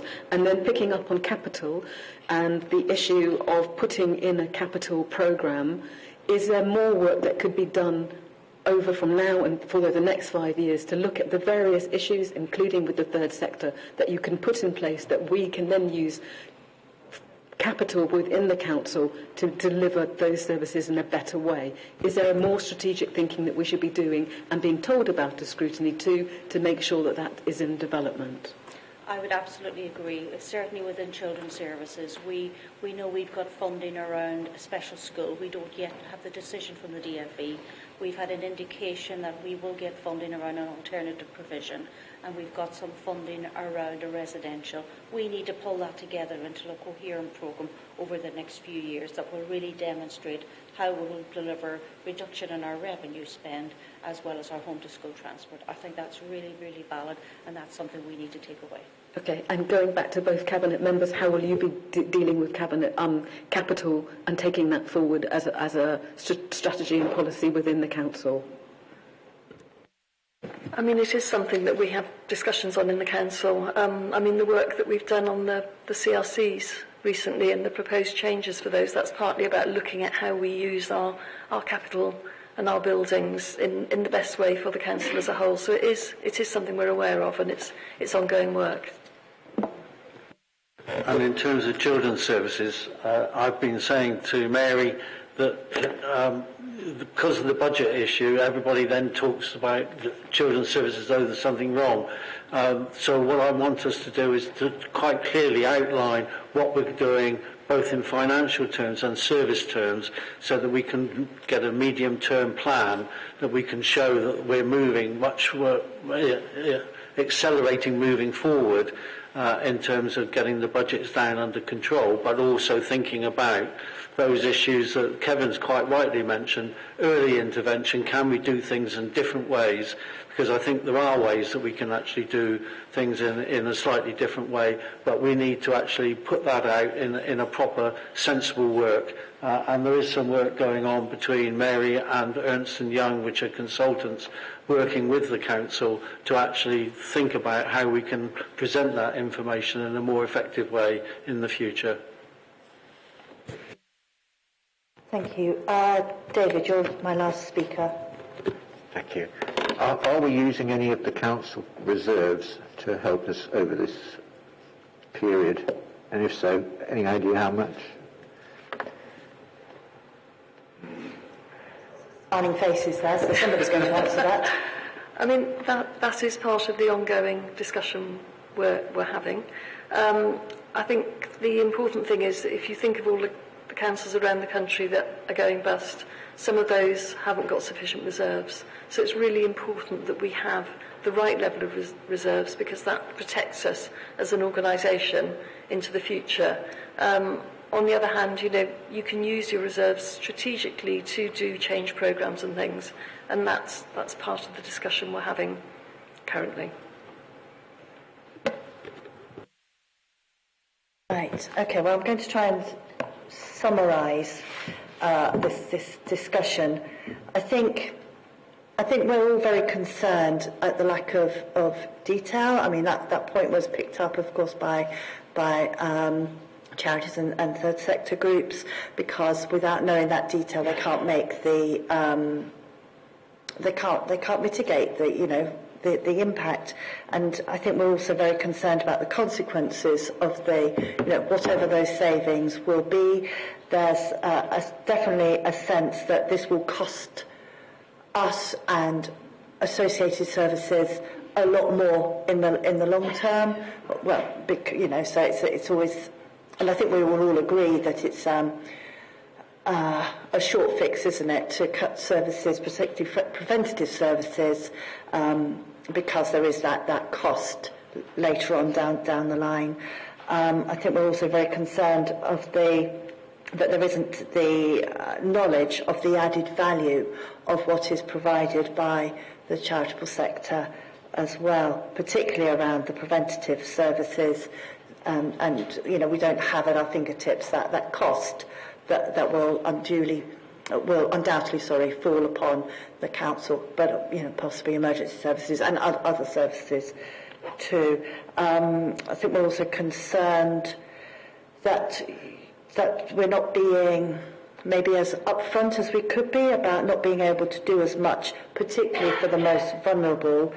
And again, and knowing that this will mean an extra cost later on. And it's not just obviously about money, but it's about the impact on people's lives at the end of the day. And just picking up on that slight political point that was made around the funding of health and social care, as many in the room will know, I've also kind of banged on about this over the years as well. It feels like it's the wrong place for that burden to fall on council services, and it needs to be considered in a national context. And I think also that point about the employment impacts of cuts needs to be considered too. I don't think I've missed anything out there, but I think we are. Am I correct in saying, as a panel, we are extremely concerned about what has been put before us, and we need there to be more detail. And I think our recommendation would be that, in as far as possible, these cuts are delayed until the consequences of those cuts are better understood. Was that sort of wrapping up things suitably? Okay. Well, in that case, then, do we need to vote on that at all? Okay, so all those in favour of what I've just said? And those that are not voting are non-voting members. Okay, so that is unanimous. Well, so thank you very much to our officers and to our speakers as well. I think you've very well illustrated the problems that we face as a council. So whilst people are leaving, if people want to take a moment or two as a comfort break, then that will be fine, but I would like you to come back as soon as possible because we've got quite a bit more to get through in not very much time.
kids who weren't having to pay, and how they were being used across the patch, because in the Chew Valley there was only one offering, and that was at the Chew Valley Rugby Club, and I'm wondering if there was any measures that we had of kids who had to pay and where they were using it. And I believe that this point has been picked up previously, but we still haven't got a response on that either.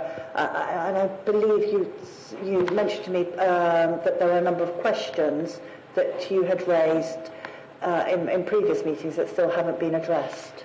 Yes, that's correct. If I could...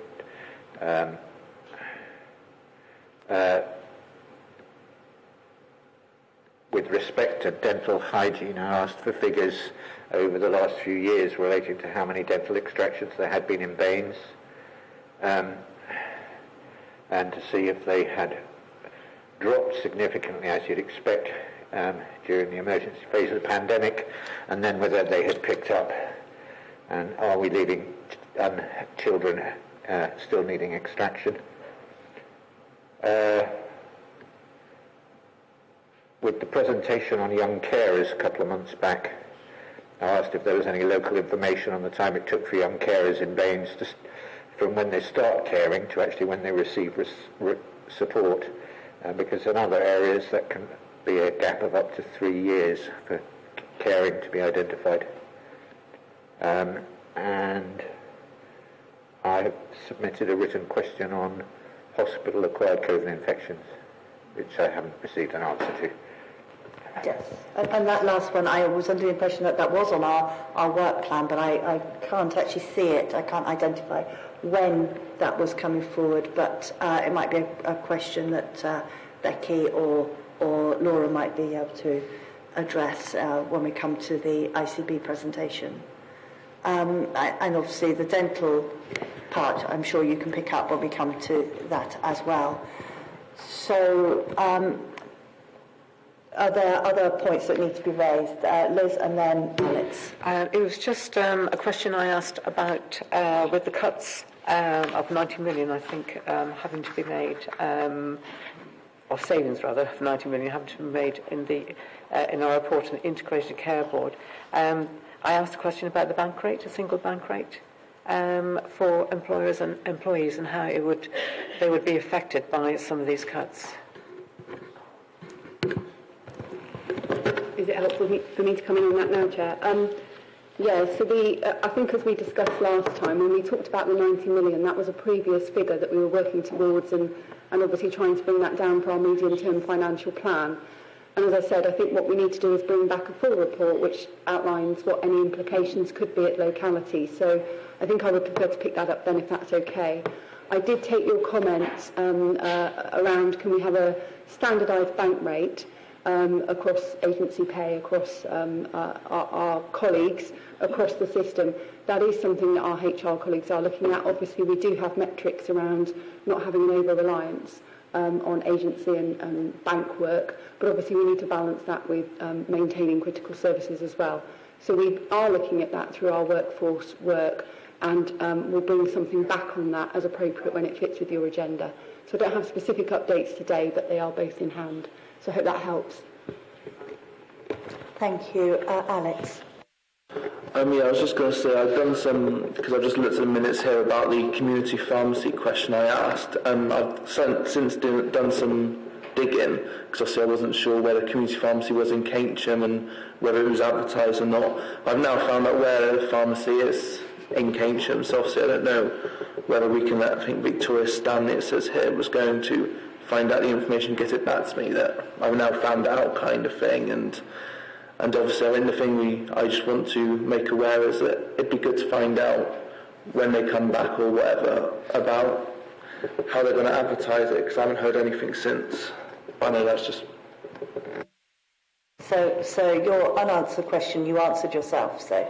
Yeah, but obviously not the advertising bit. Yes. Mm. And I think that actually fits in with perhaps some questions we might have around the IC, trying to think which letter I want to add to the end of that, about the integrated care provision as well. Okay, thank you. Right, Mary, you're still on the minutes.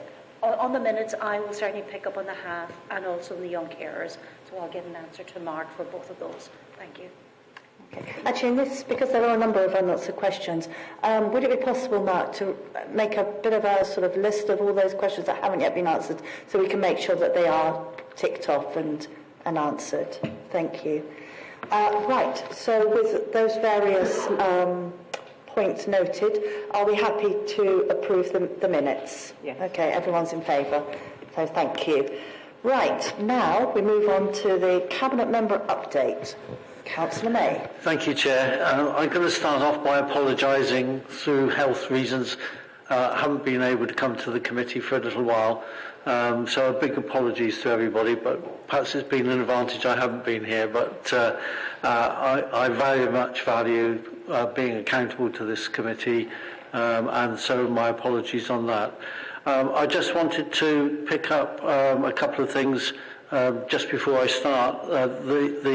In those figures that we've been talking about in the budgets, there is an underlying growth of £6.9 million that the Children's Services is getting or going for. So I think that was really skirted over a little bit in terms of the discussion, but I think it reflects the fact of the need around safeguarding and a whole range of other functions that the demand on the service is really quite enormous. And the other thing, really, just out of this report, before the report, unfortunately there was another knifing last night in Bath where 2 youngsters were knifed. And at the moment, the reason Chris Wilford's not here today is he's dealing with the police and as a working exercise to get that sorted out moving forward. And I think the other one, there was a question about Youth Connect Southwest that Eleanor raised. I think I've seen something, and I'll probably ask Mary, but where a single member decision's coming through in a minute around giving them a proper access to the Radstock House, used to be Children's Centre. Whether that sorts out all the questions that you raised, Eleanor, I don't know, but I'll follow that through. With Becky. Oh, yes. It's our Public Health Commission service, so yes, there are conversations ongoing around that, so I'll follow that up and get the detail of where we're up to in terms of the single member decision. And can we copy Eleanor in that? Of course. Thank you. We'll do, thank you. Right, so very quickly, because we've taken a long time on the budgets, the service pressures, the SEND pressures that we had, the new staff are in, and we've had somebody helping us look at the systems, see how they can operate, and generally speaking, I'm getting better reviews now from parents than I was before, so it's not perfect, but I think we're working hard on it, and I think that's really nice that we recognised the problem and then we were working on it to actually get it sorted. On the home to school transport, once again, I said earlier on, I think we need to have a proper report about that, and that's a commitment that in a minute you can pick up in your forward plan. And on corporate parenting, I'm at a bit of a disadvantage because your Vice Chair raised the query about the meeting on Wednesday, that she couldn't find the papers. So I went and checked and I couldn't find the papers. So that's a query I put through to Mary last night because that's, that's not normal to leave the papers that late for a meeting. So I hope there's nothing gone wrong. But I haven't been able to find them, and Mary's looking into that for us urgently. On that, I'm also pushing the fact that I think the protected status for care experienced youngsters is really important. I'm still trying to push to get that on a council agenda to get a formal notification. And I had a meeting with Curo the other day to ask if the council does get that protected status, would they be protecting status for youngsters in their organisation, and I got a positive response from them. So I hope we would then start to widen that out to other employers within the area, because I think it's really important, because young care experienced youngsters can have a really bad time, and it's important that we actually, as corporate parents, actually give them the commitment that we should be giving to them, including housing, and they would then go on to the housing priority list.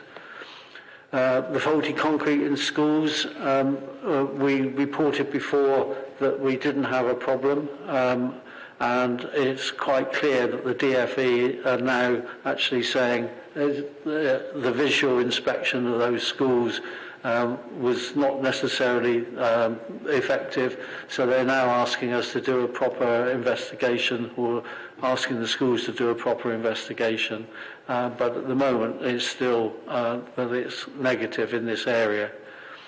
I've mentioned about the safety valve. I think it's really important. As part of my briefing coming into this, I started to ask some questions and was quite shocked at the detail involved with safety valve. So I think it is important that we actually get that being talked about a little bit better. And the final point, Chair, is evidence-based working. That we do reports that come through from all over the place, and it's important that we actually do operate in evidence-based working, that there's lots and lots and lots of data. We're implementing a new data and finance scheme from April in Children's Services, but when we're judged, we need to be setting out quite clearly how we're performing, and that report, I think, would then be coming to you on a regular basis. But it's important that we actually work out where the gaps are and how we're comparing with other areas and things that we need to develop as time moves forward. So that's my report. Fairly brief, Chair. Thank you very much, Paul. And I think we've made a note already that we'd like to have the home to school transport and also safety valve as briefing papers for this panel at a suitable time.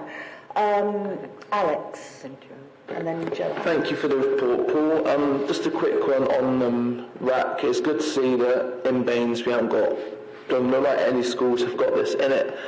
You say we're waiting on the findings of these reports. Do we have any timescale we expect to be able to say for 100% we haven't got anything in our area? Alex, when I know, I'll make sure that the committee knows. Thank you. Joanna. Thank you very much for your report, Paul. 3 points, but 2 for you. Unaccompanied child asylum seekers, I wrote to you about that. A decision, it would appear, was taken by officers on that decision by this council to stop that happening. Could you give us some more information on how this came about and why that decision was taken? Can I refer that to Mary, because as I said, it was an officer decision, and it arose out of the budget discussions that were taking place, because the costs and the performance of the children's services was being affected, and then there was an action taken, but it wasn't something that I thought had to be reported here. But I'll be, just to flag up, I'll be more careful in the future. Anything I put in my report, I'll make sure that we're reporting it effectively. I just think a lot of residents think that we're a very wealthy city, and if we can't accept child asylum seekers in this city, then where else can the rest of the country accept them? And is that a fair decision to be making? I understand that point very clearly. We have been taking our share. Other local authorities in the southwest, when we were looking, weren't actually taking their share, and it was adversely affecting our budgets really quite badly, to the tune of £2.4 million. So it was something that we had to address, and the pressure was put on Mary to actually sort out the budget, so we go round and round in circles. But I think the question you asked was, did we bring this back to the committee to report it? And we didn't, but I'll take that on the chin. But I think if Mary can give you a little bit of the detail about it. Thank you. Yeah, so a formal request was not made that we would stop receiving referrals for US young people. Our Chief Exec wrote to the Home Office to request could they pause referrals through the end of March because we had exceeded our 0.1% and a range of other local authorities across the southwest had not. Okay. So we didn't make a formal decision. We put a request through if they could not send any additional referrals through. They did for a period, but it is likely those referrals will continue in January because we're below our 0.1% now in terms of a quota. But as Councillor May has said, the challenge we've had within Baines is that we've not been able to accommodate those young people within Bath and North East Somerset. And then indeed, when children are placed, they're very often placed out of area. The last young person who was referred to us in September, we've now successfully found a placement for him in Kingswood because he wanted to be co-located with his sibling in Bristol. So it is still a challenge for us in terms of securing local provision, but we would of course want to fulfil our responsibility to ensure we support young people who are referred to us. Okay, thank you. My next question is about the Scholars Scheme. I don't think a lot of people realise if you're in full-time education, A-levels, and you catch a train, when you catch a train, you are no longer able to get a child's ticket at 18, and you are expected to pay full fare. And all of the systems that are in place on trains don't allow you to travel on the train at peak time to get the reduction in fare, so the student's ticket, etc., etc. The only way to get that is through something called the Scholars Scheme, and the Scholars Scheme has to be referred to by the school. So the only way an 18-year-old doing A-levels can get on a train at a cheaper price is if the school has an agreement with Great Western Railway to have the Scholars Scheme. And if the school doesn't, then the parent and the child cannot be supported. I will be writing and speaking at WECA on this, but I would very much support the officers and the cabinet member take forward this issue across all of our schools within Baines that we need to have in place, and educational establishments, is that when a young person turns 18 that they can still access trains properly to get to education. And at the moment this is really problematic. So I raise this as not expecting you to have an answer, but that this is an ongoing issue I've been challenging for ages. And then my final point is on, if you could take back to Councillor Bourne on the city centre security measures. As we know, the bollards recently did not work and the ambulances couldn't get through. So what are the health implications when those bollards don't work? And should there be a review, and should that be referred to a different committee on the cost of those bollards, because they aren't working, to the council, and is that being properly scrutinised and examined? Because there seems to be lots of questions across the Baines and residents concerned that a huge amount of money has been spent and now they're not working and it affects public health. I think the public health part is relevant for this panel. I suspect the rest of the question actually needs to be referred to either climate emergency or the corporate panel. Well, yes, please, I'm sure he'll pick it up. Okay, and actually just picking up on the, you ask costs and that decision making, I assume that would have come to a corporate parenting meeting. Chair, it was a recommendation that was made to the Home Office. It wasn't a formal decision. What I meant to say, the reporting of that recommendation. Yes. Yes. Okay, so there is another body that would have had ought to have been reported to. Chair, can I just ask a question of Mary? Did the Chief Exec get a reply? Yes, he did get a reply, which didn't say they would cease sending us referrals, but he did get a reply. Sorry, which Secretary of State did this go to? So, well, exactly, Chair, which one? It went to the Home Office. And who was the Secretary of State at that time? Off the top of my head, I don't know at the minute. I would have to check that, Chair. Okay, Liz. A bit like a dog with a bone here, but I'm back to home to school transport, and I know, Mary, you gave quite a full answer about all the savings that have tried to be made and all the things you've looked at to try and improve the finances there. But looking at this new policy that's happening, I mean, will this have an effect on the budget? I mean, at the moment it's a 4.5 million overspend, and the budget, I believe, is 4 million. You know, I mean, there's a lot of money there, which again could be used in other ways. So, will the policy mean that the budget will be reduced, and therefore we can look at redistributing that money elsewhere? Chair, I asked Chris Wilford about this when I put it in there. There is a separate paper, a summary of the DFE paper, which I'm more than happy to give to anybody who would like to see it. It's really complicated, but I think the general indication is around SEND, it's actually increasing the service to young people, not reducing it. So I asked the formal question afterwards, are they going to pay any extra money? And the answer came back, no. But I think if members would like to see that, I don't think it's confidential. I'm more than happy to send it out either to you or to if everybody would like to see it. Yeah, send it to the whole panel, I think. Yep, Yes, thank you. One more. So one more question.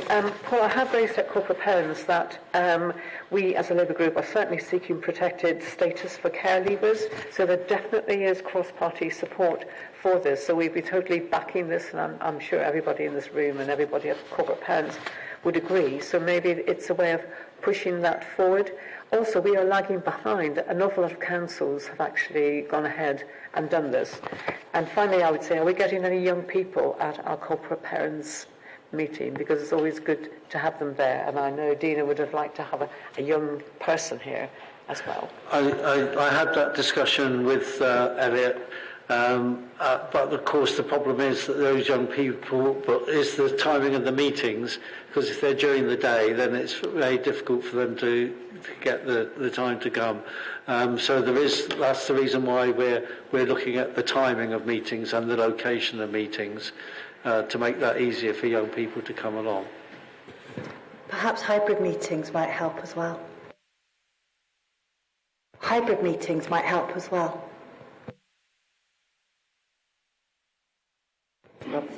Thank you, Liz. Robin and then Kevin.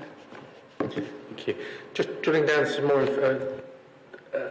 more information about unaccompanied asylum seekers, and the first of all, it's about terminology. You talk about referrals coming through to the coming from the Home Office. My understanding of referral involves a process of assessment, triage, and then a decision. Do I assume that referral means you will take this person? It doesn't involve. Yeah, so how the National Dispersal Scheme is set up is generally the children come into Kent, they then do the age assessment, and then the young people are allocated to local authorities through South West councils. It's quite complicated, and then we've got to reassess in terms of the age assessment once we receive the young people into our care. Yeah.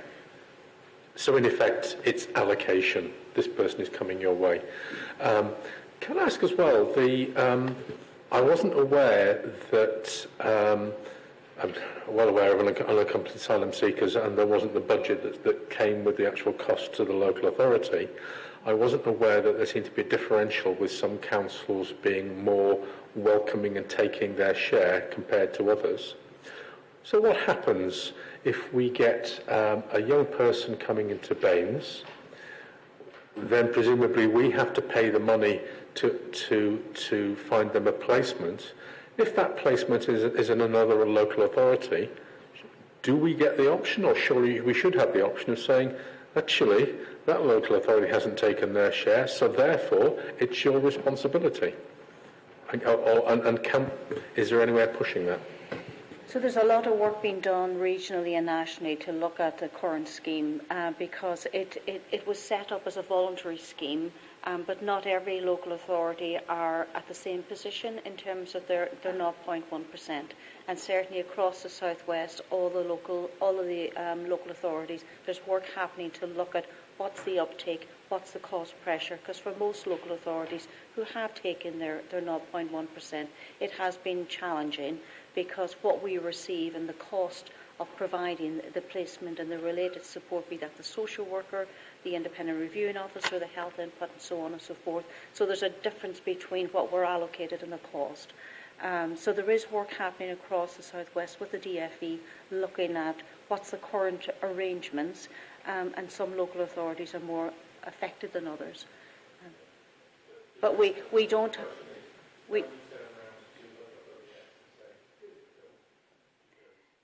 No, not at the minute, and we're not able to say, actually, we're not able to transfer that child. So if that child is placed, so for example, say a child is placed in Manchester who's allocated to us, we haven't got the ability or the permission from the Home Office to transfer that young person to that area. It is challenging in terms of how the system is set up. We are trying to work within the parameters of that, but it does make it really challenging for all local authorities. Perhaps this would be useful to have a sort of briefing. I was going to actually say maybe we could pick this up in corporate parenting, and perhaps Mary and your team could provide a sort of like a briefing, a sort of like back to basics briefing, because I think there's different levels of understanding about this, how the system works in this room, and undoubtedly that will be the case across all corporate parents as well. We did provide a briefing on UASC at the last corporate parenting, but very happy to share it with members of this panel. Who are also corporate parents. Go back to your earlier query. We tried at that last corporate parents to have a hybrid meeting, and it really didn't work out very well. So we're still pushing for people should attend. And the other thing in around UASC is if those youngsters come to us at sort of just before the age of 16, if their case isn't considered by the Home Office, they then fall into the 18 to 25 requirement for the local authority to look after them after their care experienced. And under those circumstances, there's no funding that actually covers that. So there is an issue about how quickly they deal with those asylum cases.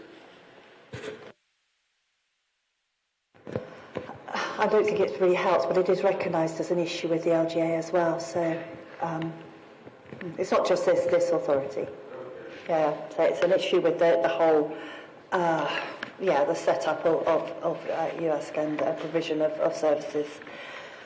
So any other questions for the... Kevin. I am sorry, Kevin, I almost forgot about you. Just a couple of quick ones. On the RAC, is the local authority taking on the coordination of surveys as a sort of health and safety responsibility for as landlord? No, it's with the schools, Kevin, to do directly. We've been supporting them, but that's with the schools directly to do.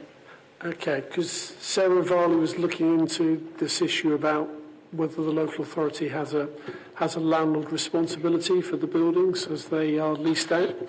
But maybe that's something to progress, maybe. The other quick one was around the music service, and we hadn't, is it now safe, and has there successfully bid with North Somerset and is it South Gloss? I'm really pleased to say it got confirmed and signed over on Friday. Oh, Friday, excellent. So Friday of last week, so the music service has officially transferred in the way that Chris Wolford has been updating colleagues for the last period. So I'm really pleased to say that has safely gone through Friday the 12th of October, or January even, October. Just Friday passed. And the last one was in discussion, I can't remember her name now, it's the new lady in Send, is it Ro? No. Laura Donnelly. Laura, yeah. Sorry, yes, it's the Donnelly bit that I was, yes. She mentioned something about a designated social care officer, and is that in the growth plans for that area of budget? Yeah, so otherwise known as the DISCO, so the designated social care. We are looking at how we can fulfil that responsibilities across education and social care. Thank you, because I think she was saying it was important for the inspection or the new framework. Thank you, everyone, and thank you, Cabinet Member, for your update and for your answering of the various questions etc. And now moving on to item 9, which is the Bath and North East Somerset, Swindon and Wiltshire Integrated Care Board update. And I know we have had this, we have our update already, so perhaps I can, unless there's anything else you wanted to add to that, Laura, I just want to move on for the panel to ask you questions, if that's okay. That's absolutely fine. I think the main premise of the update was to move on to Victoria's presentation, so I'm very happy to take any comments on the update report and then utilise the time with Victoria if that's helpful. But yeah, thank you very much. Open to questions. Thank you. Okay, I'm aware that there's a few questions, so I'm going to pass first of all to Liz, who indicated some questions, and then I'll move around the rest of the panel. Yes, thank you. It was good to see that there's a paediatric urgent service hub clinic which has been set up and that has been launched. But I just wonder what publicity was there behind this, because I haven't heard about this, and I just wondered, could we have more publicity about it if there hasn't been much? And then secondly, really good to hear women's health hubs, but where are they? What are they? And when will they operate from? So again, more information about that and maybe more publicity so that women will know about it and be referred. Thanks. Thank you, Councillor. So on the push clinics, the paediatric urgent service hubs, I'm really pleased to say that actually in the report I said that we'd had 150 children coming through there. It's now over 210 actually, so they've been incredibly successful. This this panel may recall that I came and updated you that we managed to secure the funding earlier this year. So they actually did start to take place in December, and we expedited that. And we were very grateful to our BEMS colleagues for helping us do that in primary care. There's definitely been quite a significant comms drive on that, but given they were rolled out so quickly, of course there's always room for improvement, so we'll take that on board. I think in my report I've also made really clear that appointments can be made by remote booking and they are same-day bookable as well. So we'll make sure that we get that communication out there through primary care colleagues in our primary care channels and bulletins and wider. So it really is a good news story actually, and so thank you for highlighting that, and even better than the numbers in the report at the moment. In terms of the women's health hubs, again, this is giving the panel early sight, because I know that was one of the comments that you had when I first came with an update. I think you would prefer to be involved earlier and know when things are coming. So this is to let you know that this is an initiative that is coming. So alongside other ICBs across England, our Integrated Care Board has received over £600,000 worth of funding up to 2025 to expand or establish a women's health hub. Now, obviously, that is quite a challenging turnaround, actually, to be able to deliver that and spend that money within that time period. So what we are very much looking to do is look at asking people to collaborate and develop proposals. And just to draw your attention in my report, one of the key things that we have said is that this is one of those expectations where we are asking providers to work together and crucially involve the third sector. So we very much see this as a collaborative effort and an opportunity for people to come forward with their proposals. I know through our Integrated Care Alliance in Baines, and obviously there is one in Swindon and Wiltshire as well, we certainly have had interest in the women's health hubs, and we'll be looking at a proposal that will be coming through that Integrated Care Alliance that could be scaled up across the whole system. So we'll bring back more on that when we know it, and it will be a challenging timescale to deliver. So I hope that covers off those 2 points. Thank you, Laura. Joanna, I think you had a similar sort of question. Yeah, it's come to my attention that a woman, when they've had their first child, gets a health visitor, and thereafter there is no further support. So if they have a second or third child, a health visitor does not ever visit them again. And then looking at this piece of work that you're doing for women and girls to access women's health hubs, you can see that this is an area where women are very vulnerable at that point, and the effect of one child isn't a knowledge base for a second or third child. You might have a whole load of other complications that might happen within childbirth and with that child at that time. You might be in a different place with a different partner. etc., etc. So I'm just wondering, how are you rolling that out to the wider community? And then just on a personal, anecdotal experience, a family member was having to have emergency surgery recently and was told following it that they couldn't sit down. And we live on the east of Bath, and we were told that they had to go to Poulton each day to have their wound dressed. Now, this was a person who couldn't even sit down, and whether we went in the car or public transport, which was going to be an hour and a half there and back, minimum, that was like a 3-hour journey, and there was no discussion with this person about how to do that, what the issues were. Fortunately, they have a counsellor as a parent, but what I'm trying to say is that young people are often being put into positions by those with a knowledge base about to access care, and the knowledge base that they're supporting them with is very limited and not widely shared. So I'm concerned about the expectation on the public to go and find out for their public health, when invariably you're at your weakest and know your least and are unable to articulate your needs at those points, and very few people help you. I'll just say that is probably a wider issue as well, about how do people know what services are available, how do they access them, without having to kind of run this slightly, understand perhaps how council services, etc., are all set up. Yeah, and I'm sorry to hear of those examples. I think a couple of things for me. I mean, obviously, one of the things that we're looking to do as an integrated care board is make some of that care seamless. So make sure that we have, the patient journey as a pathway that is seamless, and that actually there's more warm handovers, if I can put it that way, if you are within a service and then you need to go somewhere else for good reason, that you understand that and it's a seamless transition. So there's definitely more that we need to do in looking at that. I think also bringing things closer, so within our communities, so there is more that we can do around that. So some of the examples that you've used around public health visitors or public health nursing, we can look at that within our existing commission services. What's the feedback that we're getting, and do we need to improve with some of the examples that you've described? So I suppose what I would say is that it's important for us to know when these things happen and to understand, because that feedback can then help us with that quality improvement cycle.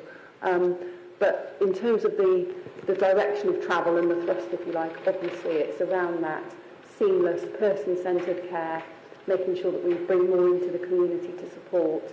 But there is something, isn't there, around how we empower people to access the help and services that they need, but they can't do that if we don't communicate what they are. So we're very aware of that, and I think we've spoken before about integrated neighbourhoods and how we want to bring that forward as an initiative about how we start to bring those services within people's communities and how they get to know that they're there.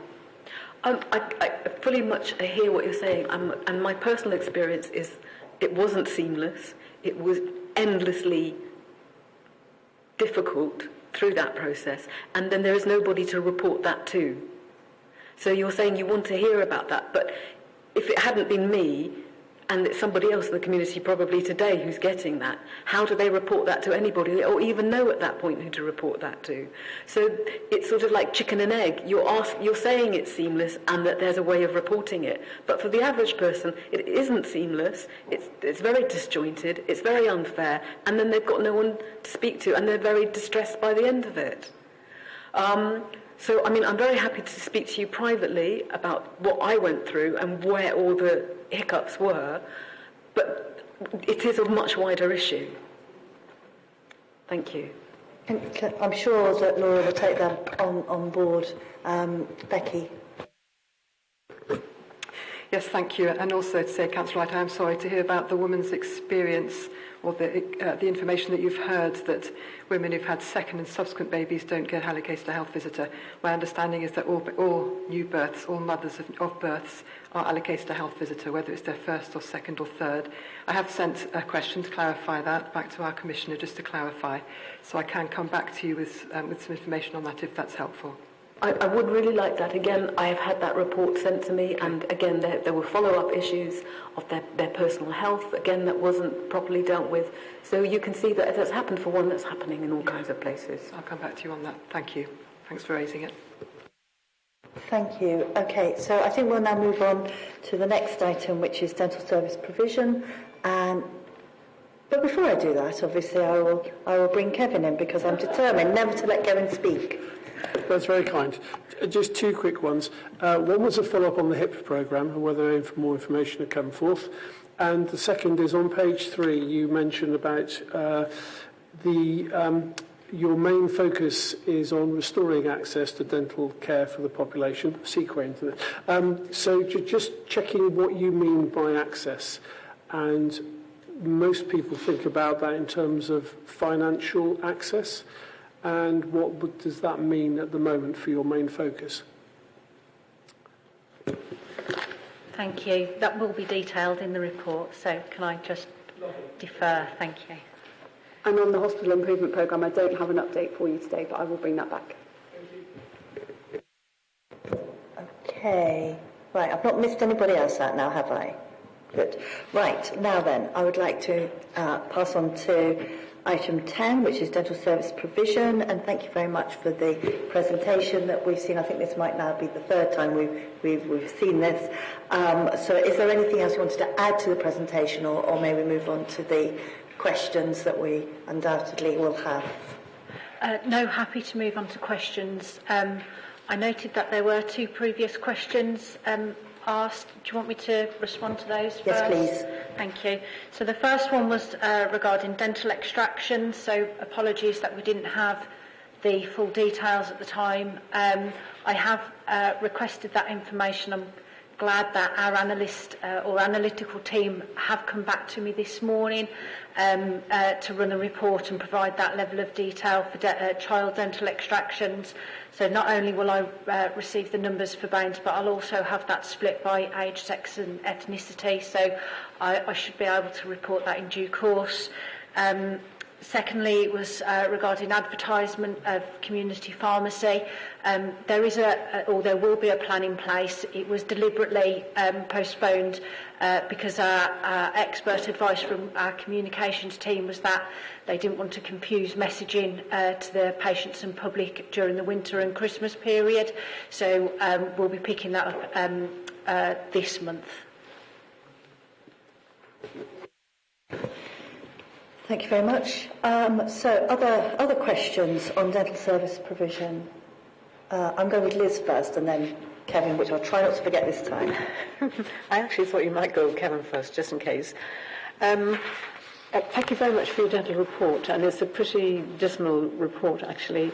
And I know basically it's out of your hands that it is national government that we need to look at, but I think from a point of view of a Baines councillor and a Baines council, we need to just explore some of the things that you were saying. So, for example, you said the current dental capacity for routine and urgent care is insufficient to meet demand. So where do we go from there for our Baines residents? And also the startling figures about just under 60% of children saw a dentist in the last 12 months, and also 33.9% adults. Now, unlike my colleague, I don't particularly want to do a party political, but West Sweeting has brought it into the public domain that 60% of children aged 6 to 10 in hospital is to do with problems with lack of dental care. So it does affect us in the sense that it increases the. I mean, I don't have the figures. I don't know if you have the figures for our young people, our children in hospital because of problems with dental decay, etc. But I just wonder, is there any way forward for us here as part of the Integrated Care Board, as part of our dental provision? Is there any way forward, or are we doomed with this? Dare I say it, until we get a change of government? But are we doomed with this sort of care for dental care for our resident population? Thank you for the question. And to partly respond to that, maybe I should have included in the report on the statistics page, but just to clarify, currently across Baines we commission 39 different dental contracts, of which within them we commission 213,032 units of dental activity. So compared to the uptake from last year, you can see that there is a wide divide, that we are commissioning the activity. It's just that due to the associated problems, of which hopefully come through in the report, it's just unable to be provided. With regards to plans moving forward, and aside from the fact that we are unable to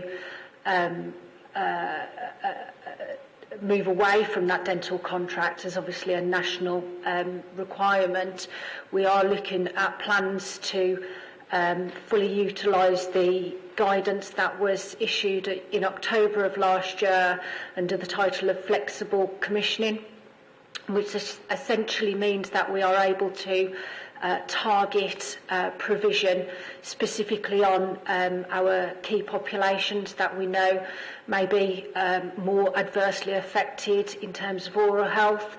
And again, hopefully clarified within the report, one of those key priority populations are our child population, and then more specifically our looked after children as well.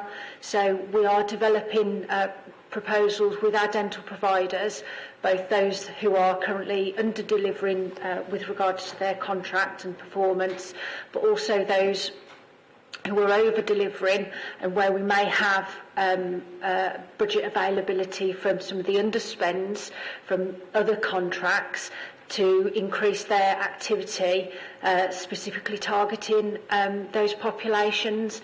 And in fact, I'll be having a conversation next week with a local dental provider in Baines for exactly that conversation and targeting our looked after children, as we are quite concerned that there is a lower uptake of 100% of dental checks for looked after children within Baines when compared to Swindon and Wiltshire. Sorry, your question was quite long, sorry, so if I've missed anything, if there's anything else that you want clarified. Thank you, and it's good to see what is being done with very limited resources, I think, but thank you for that. Kevin, it must be your turn. Thank you, Chair. Can we start the first one with the access and what that means in terms of cost and things, please?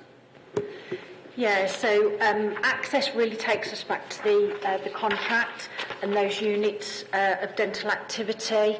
So it's not just really about the money, but access is really those patient contacts, whether that be for a variety of treatment. But the NHS measures dental access in terms of the utilisation of those units of dental activity. Right, so what does that mean to me as a patient? If I wanted to access a National Health dentist, do I get a free access? Do I just get a free checkup? Do I get a free checkup and a hygiene clean, or? Oh, okay. I think if I'm understanding right, so each band of treatment available on the NHS attracts a different level of UDA level. So, for example, a band 1 treatment under the NHS, so your X-ray, scale and polish, equates to one unit of dental activity. Right. Does that help answer your question?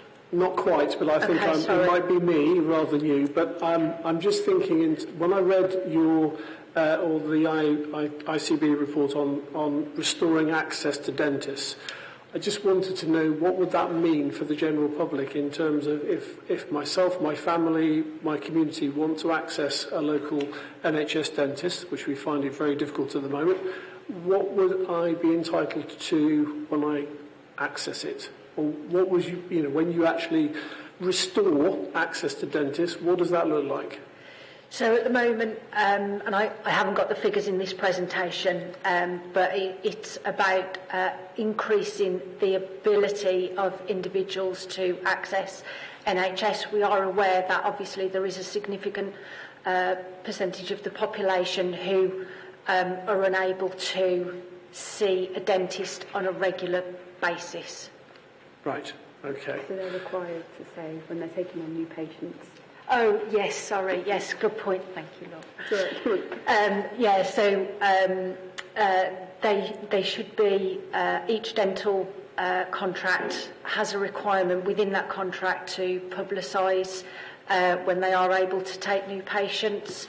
That is a contractual requirement, and we are aware that not all dental providers are doing that. That is something that we are working through with our contracts team and following up on those dental providers who don't publicise that online. Okay.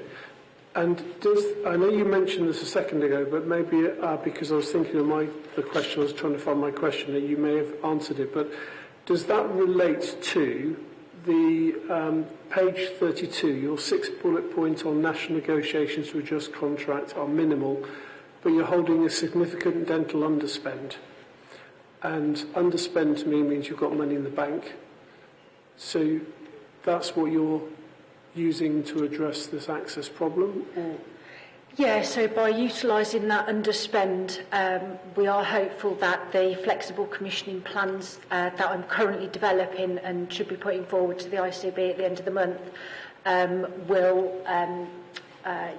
will be able to use that underspend in a slightly different way, targeting those populations and the detailed, I suppose, clinical need of those populations in a different way.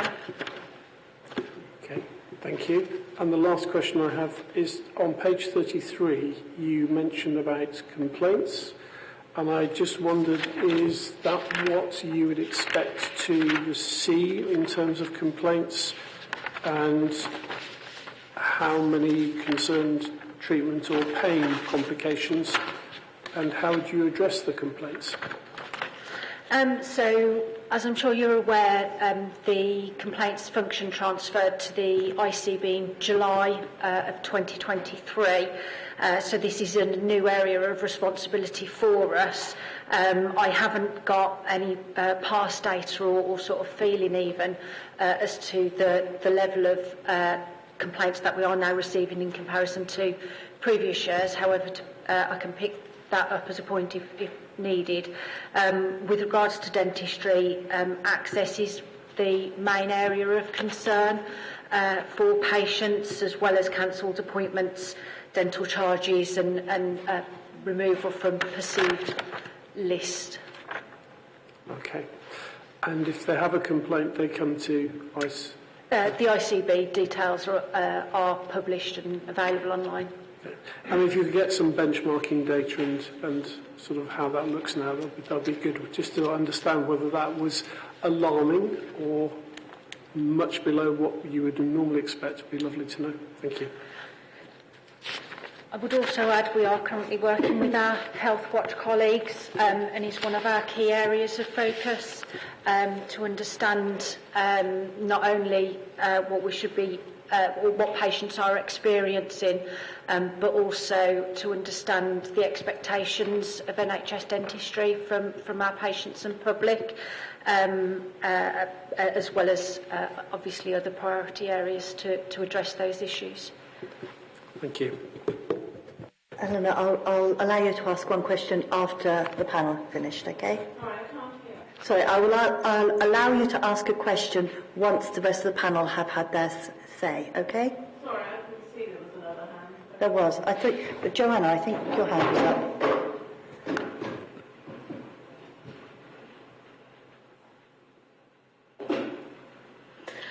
Thank you. At the very top of your report, it says that what are mandatory services, ? All proper and necessary dental care and treatment. Can you explain what that means a bit more to me, please? I'm not a clinician, but I think it relates to, I suppose, what the dental clinician would really define. Okay, so I've got toothache. I've probably got a hole in my tooth.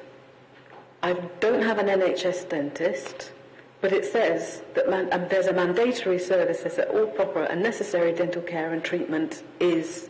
Where do I find that? So if you're currently not receiving care from a regular dentist, then you're able to phone 111, and there is a dental triage available as part of access through 111. And one of the other pilots of work using this flexible commissioning programme is looking at those in need of urgent access, as well as those individuals with dental pain, and we're able to place you with a dental provider who offers one of our stabilisation contracts. So that's specifically for patients who are in dental pain and require access to a dentist, but are not currently with a routine dental provider. So access is still there for those in need. Okay, so in terms of the data then of what we have as a population, say for instance in Baines, how many of our population don't have a dental provider? Do we know what that data is? Yes, we do. I can't remember if it's the balancing figure of the ones that do have access. It's 40%.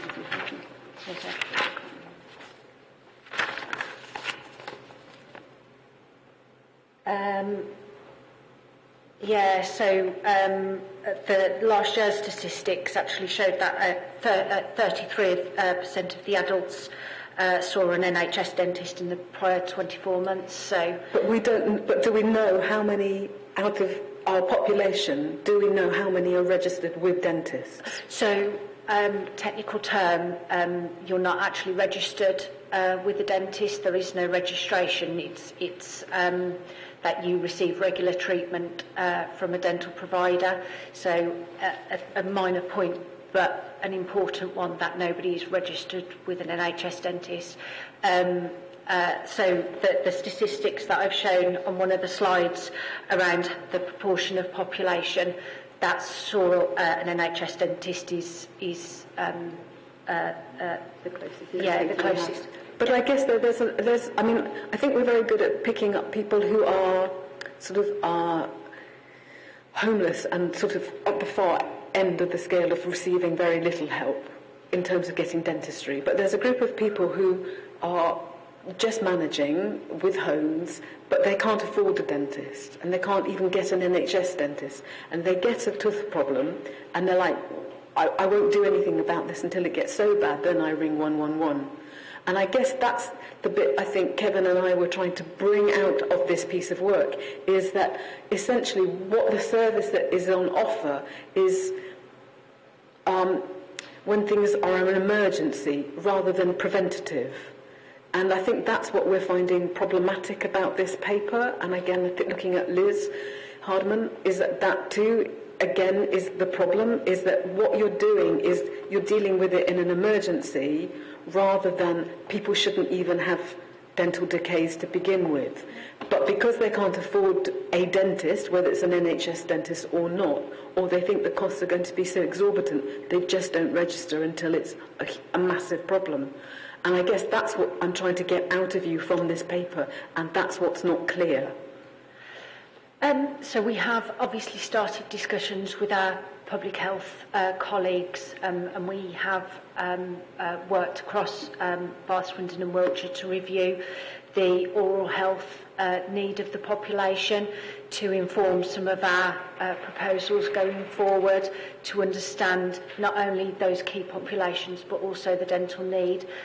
We have also put two programmes in place specifically aimed at children and more preventative care.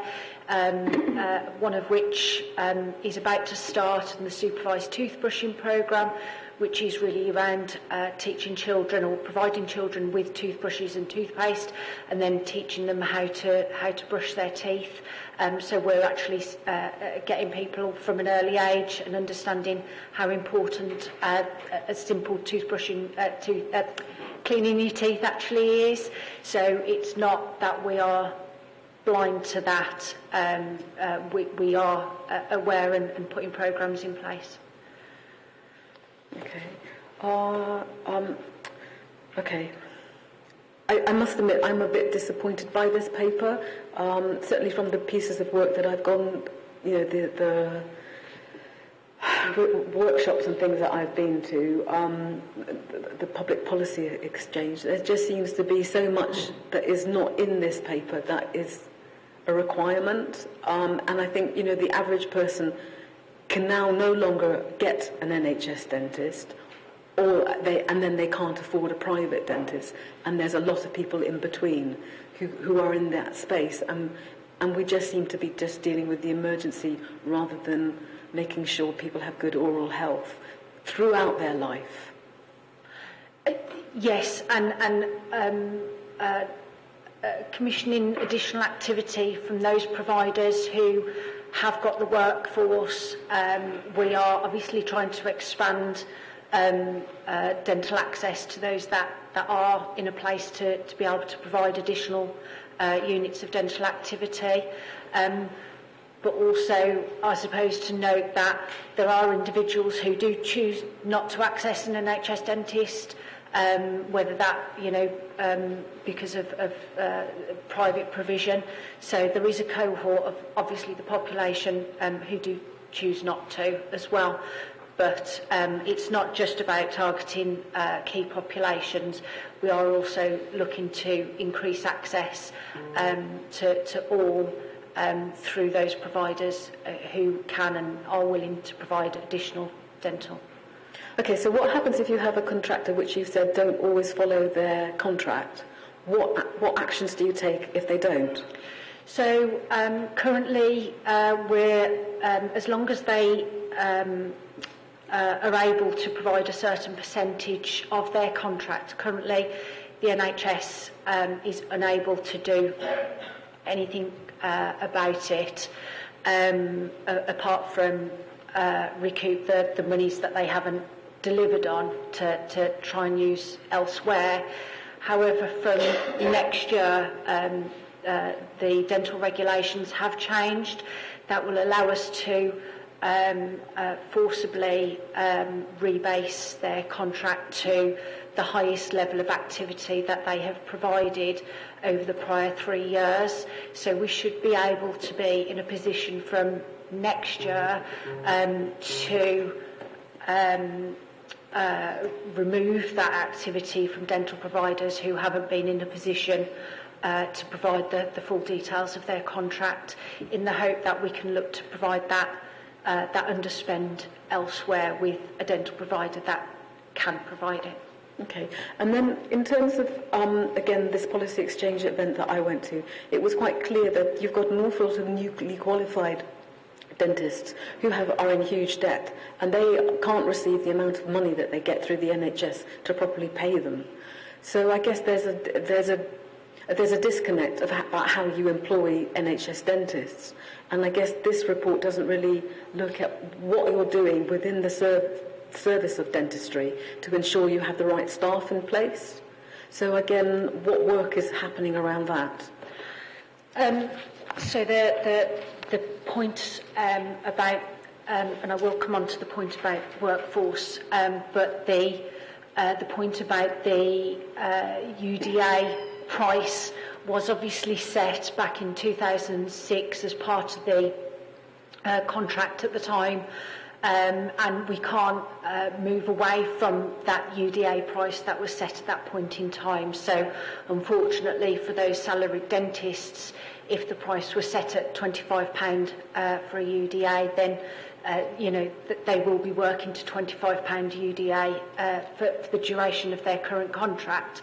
And I know from hearing and speaking to newly qualified dentists, they do call it the UDA treadmill, because I'm sure it feels very much like that. And I know there has been certainly previously noted in the House of Commons Health Select Committee report, it did make recommendations to change the national contract, which is, I suppose, the core issue here, really, and we're just sort of dancing around that. But with regards to workforce, that is one of the 3 programmes of work that we are working across the whole of the South West on, recognising that this isn't just specific to Baines. No. Really focusing on recruiting and retaining those individuals. If you remember from my previous presentation around community pharmacy, it seems as if it's a generic issue with regards to primary care, that it's difficult to tie individuals down to stay within the South West. So we spend a lot of time training individuals for them to move elsewhere and into cities, but also cities that maybe don't have a higher cost of living as some areas do. So there is a lot of work which I can go into detail about. Okay. I'm just, Chair, it just seems like there's a massive problem, and how do we influence that as a committee? Well, which is actually one of the things I was going to suggest, actually, that perhaps next time, Laura, when you come back with your next update on the ICB, maybe we could have a continuation of dentistry, because it's clearly a topic that has great interest for us, but also for our residents, and perhaps we could focus then on the workforce issue. I was just doing a little bit of checking of the situation, and I think Brexit has clearly had an impact on that as well, but it would also be useful to pick up on I think there's a new dentistry school that's being set up in Bristol, so there's a lot more that we could be talking about, and I am conscious that we are quite over time already. So perhaps we can, I've got a couple more questions I know that want to be raised, but maybe we could make them relatively brief, and if those a more fulsome answer might fit in better with our proposal to have this when it comes back again and again. So Chris, who is a member of the panel. I don't want to forget you, Chris. Okay, Eleanor, very quickly. Briefly. Well, I was wanting to answer a few of the questions. I found it very difficult to read this report because of the amount of blue background, so it may very well be that you have said things which I have not picked up on. But to start with the UBA, which I think it would have been helpful to have had explained, the level 1 is £25, and that covers very basic, looking at your teeth and scaling. 2 is £70 for sort of extractions, basic things, but it's for a major thing, it's £300. Sorry, and this Eleanor, is what an NHS patient has to pay. Now, access is a very contentious issue. I have an NHS dentist because I took a place at Lidsom and Orton practice. But you're quite right, it's very difficult to find an NHS dentist who will do regular procedures. Is this commentary or is this a question? This is answering a few of the questions which might have been in the report, but I think the supply of dentists is the key problem because we're not training enough of our own people. I was allowing you to ask vacancies. a question, but not... I can easily turn that into the thing. Do you not think that the problem is the supply of British-born dentists who don't want to rake up great fees, student fees, and then have to go private if they do train to pay back their student? Eleanor, this question and this point has been raised when we're looking at the workforce, but we are looking to have a more detailed brief on workforce at the next time the ICB comes here, to which you're more than welcome to attend that meeting as well. Right, anything else anybody wants to talk about dentistry? Laura? Oh, sorry, Becky. I was going to raise a suggestion, but actually you've sort of answered it. I wondered whether it would be valuable to come back in the future with some more information as you've talked about, but I just wondered whether the next meeting is too soon, just from knowing that it's only relatively recently that responsibility for dentistry has moved over to the ICB, and there's just so much change and turmoil. I don't know that you're going to get a lot of new information. Is my view, but that's it's such a huge issue. I was also going to suggest that perhaps someone from the public health team does something jointly with you, because oral health surveillance and oral health promotion, the responsibility sits with local authority public health teams, and we're working very closely with the teams, but we can perhaps do something jointly if that would help, Victoria. How about the most appropriate immediate meeting? Laura? Yeah, I think I was along the same lines as Becky, actually, so grateful to Becky for raising that. I think what we've talked about today is just about the different levers that we do and don't have as an ICB. Obviously, we all know the scale of the challenge, and I won't re-narrate all of that, which I think is where the questions came from. So I think in fairness to the report, Victoria, my colleague, has given us a flavour, and I think we understand what the challenges are. Now I think what you're asking us to come back with are what are the levers that are available to us, and as Becky has said, it's a two-prong attack, isn't it? Because, of course, there's the responsibilities we've inherited as an ICB, and, of course, there are the public health responsibilities as well. So I think a joint presentation at the most appropriate meeting is a really nice way to frame it. Thank you, Chair. Thank you, Laura, and thank you, Victoria, as well. And I look forward to the next part 3, 4 of this ongoing provision update. Okay, so I'm now moving on to item 12, which is the school's organisation plan, and thank you, Helen, for your patience, and it's lovely to see you, and lovely to see you too, Chris. So, Paul, is there anything you want to add to the plan that we already have? I don't know about add. I'll just introduce it, so I make it fairly quick. I mean, the simple fact is that the demand is actually reduced in both secondary and primary care education, but the demand around SEND, as no surprise to the committee, has been increasing considerably. So at that point I think I'll just hand over to Helen, because we are running late. We are running very late, yes.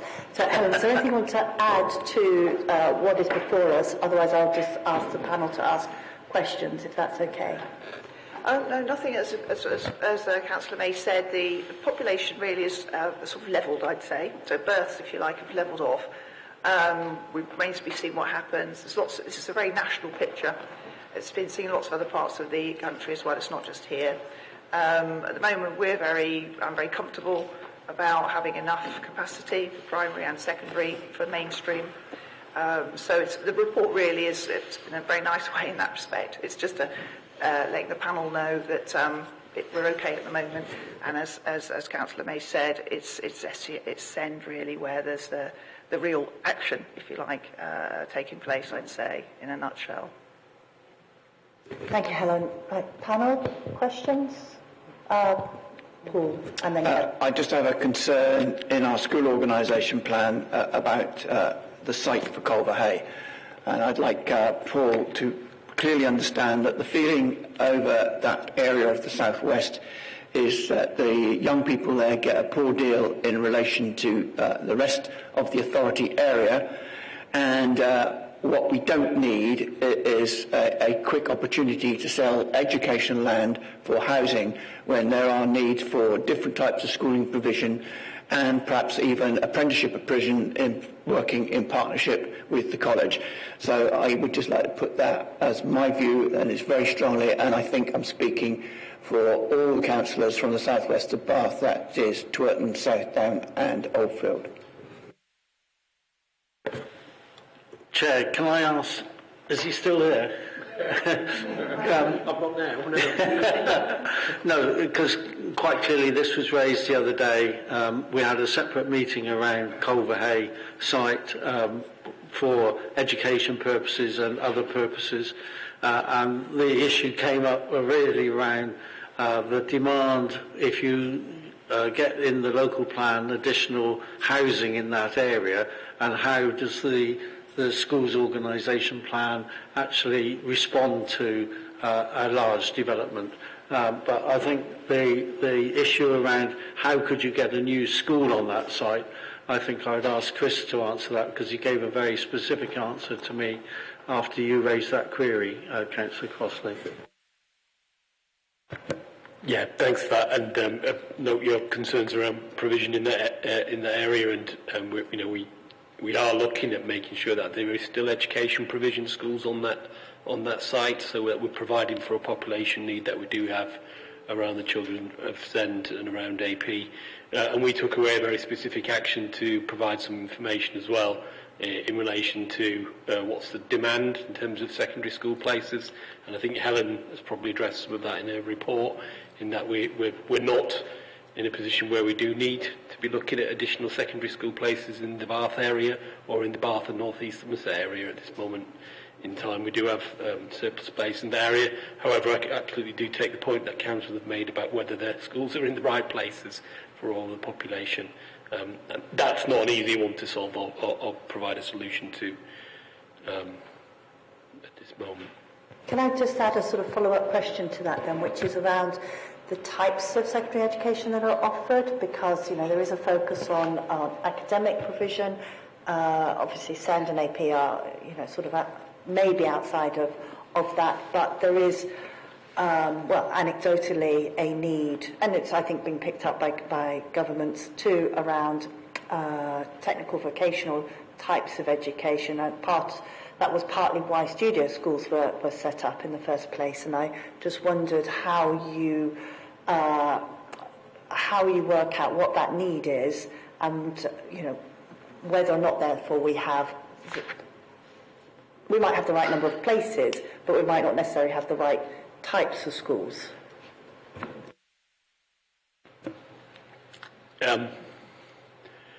So I would say, particularly in the Bath area, there is a need and a desire and a want from secondary heads as well to have a more vocational offer, particularly for children who are entering into years 10 and 11 and perhaps not going to follow a traditional educational pathway. It's a gap that's been particularly in the Bath area for some time. Not so much if you're in the North East, because they can access the site that Bath College have up in Westfield, Radstock area, which has got some excellent facilities on that site. And we're very much committed to supporting Bath College to find somewhere they can develop that provision in the local area. And it's a conversation that is ongoing between myself and the heads. And I'm sure it's a point that Paul will support as well with Bath College. We just need to find the right site and, of course, the funding to be able to help develop that. But I absolutely agree with you, Dina. It's a provision that is needed. Thank you, and I look forward to further updates on how that provision is being worked out. Any other questions? Kevin, of course. Thank you, Chair. Two quick ones, really. The first one is, do academies and MATs, are they at liberty to apply for additional buildings, increasing their plans independent of the local authority, or do you as a local authority have to coordinate not only places but any applications from a MAT who says they want to do X, Y, Z? I'd say, yeah, they can apply for funding for exceptional circumstances, say if they're very, very full. So that's increasingly rare. Used to be a lot more common in the past, where they could apply for funding from central government to expand. But generally speaking, we work very closely with academy trusts, and I think they would be very keen to share with us any proposals they would have. Equally, at the moment where there isn't a demand really for any additional places per se to accommodate pupils, because there is deemed to be sufficient at the moment, so that would be a very sort of narrow ability for them to do that, I would say. As I say, in the past there was funding available, but that's much more limited now. Right, so provided you didn't have a rogue chief exec or an external MAT come in, you are pretty much in control. But they could, in theory, if we had an external MAT chain come in or something, say, we're going to do X, Y, Z? No.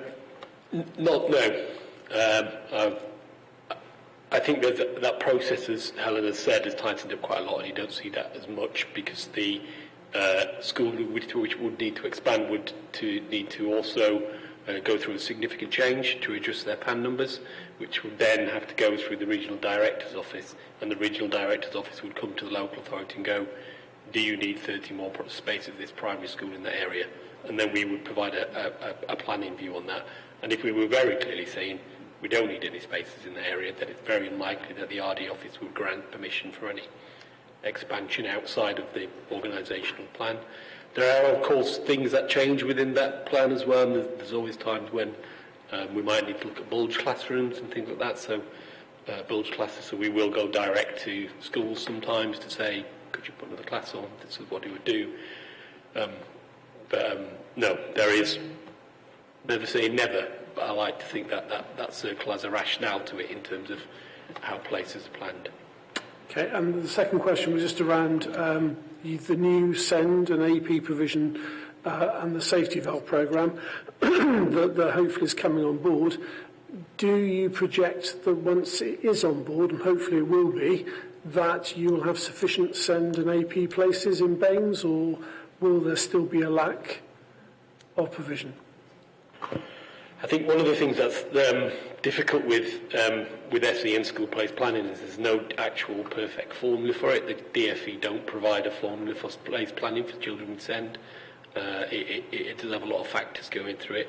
I believe the work that we're doing to deliver the resource spaces, the special school and the AP school, and the residential schools, so it should provide us with a good level of sufficiency for years to come. But there is a need to continue to plan. Some of the projections that we did, some of the go a while ago, aren't always perfect. And if you talk to any place planning authority in the country around that, they will say that place planning for SEN it's not a perfect science, nor is place planning for schools full stop a perfect science. Thank you. Okay. Thank you, Kevin. Liz. Thank you. I'm asking this question again, and I asked it before, prior to when you came, before you came, Helen. Basically, it's good to see we've got this higher needs provision, capital allocation funding, and they're all linked in with safety valve, etc. Because we have the greatest deficit in grant funding in the existing provision of children with special needs. And in your report, Helen, you said all the special needs locally are all the schools are absolutely full up for children with ASD and SEMH.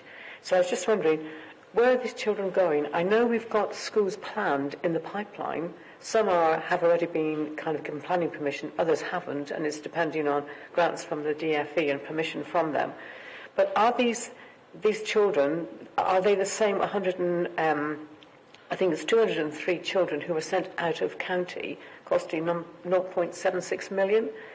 So are our plans to locate these children within Baines, thus, saving us money, and it's not great for these children to be out of county anyway, because they're away from families. So is this where some of this allocation of money has gone? And are we, schools like Aspire and Three Ways are full up. So are these the children that are going out of county, is what I'm asking. Yeah, they are. Yeah, not all of them. There will likely always be a need for some children to have their education met in very specialist settings that don't exist in Baines, and sometimes out of county isn't actually that far. It would, because Baines is a small county. And we always used to roughly have between 30 and 50 children who were supported for very specialist needs, where it just wouldn't be possible to build a school which would be viable within Baines to meet those needs. But we have got a growing population of children with SEMH, ASD, not all of that 200, probably about 120, who we think we need to educate within our borders in Baines for lots of reasons. And when we start to have the resource bases and the schools opening at appropriate times, we would have conversations with parents at key transitions and annual reviews to see if there be a space available to come back into Baines. There are lots of reasons we want to do that, not necessarily just around the cost savings, and the transport savings, but also making sure that as children get older, they're able to have their preparing for transition into adulthood. They're having those needs assessed within the local area so that they get to know the place they live better. But yeah, I'd say about 100, probably about 120 of those children.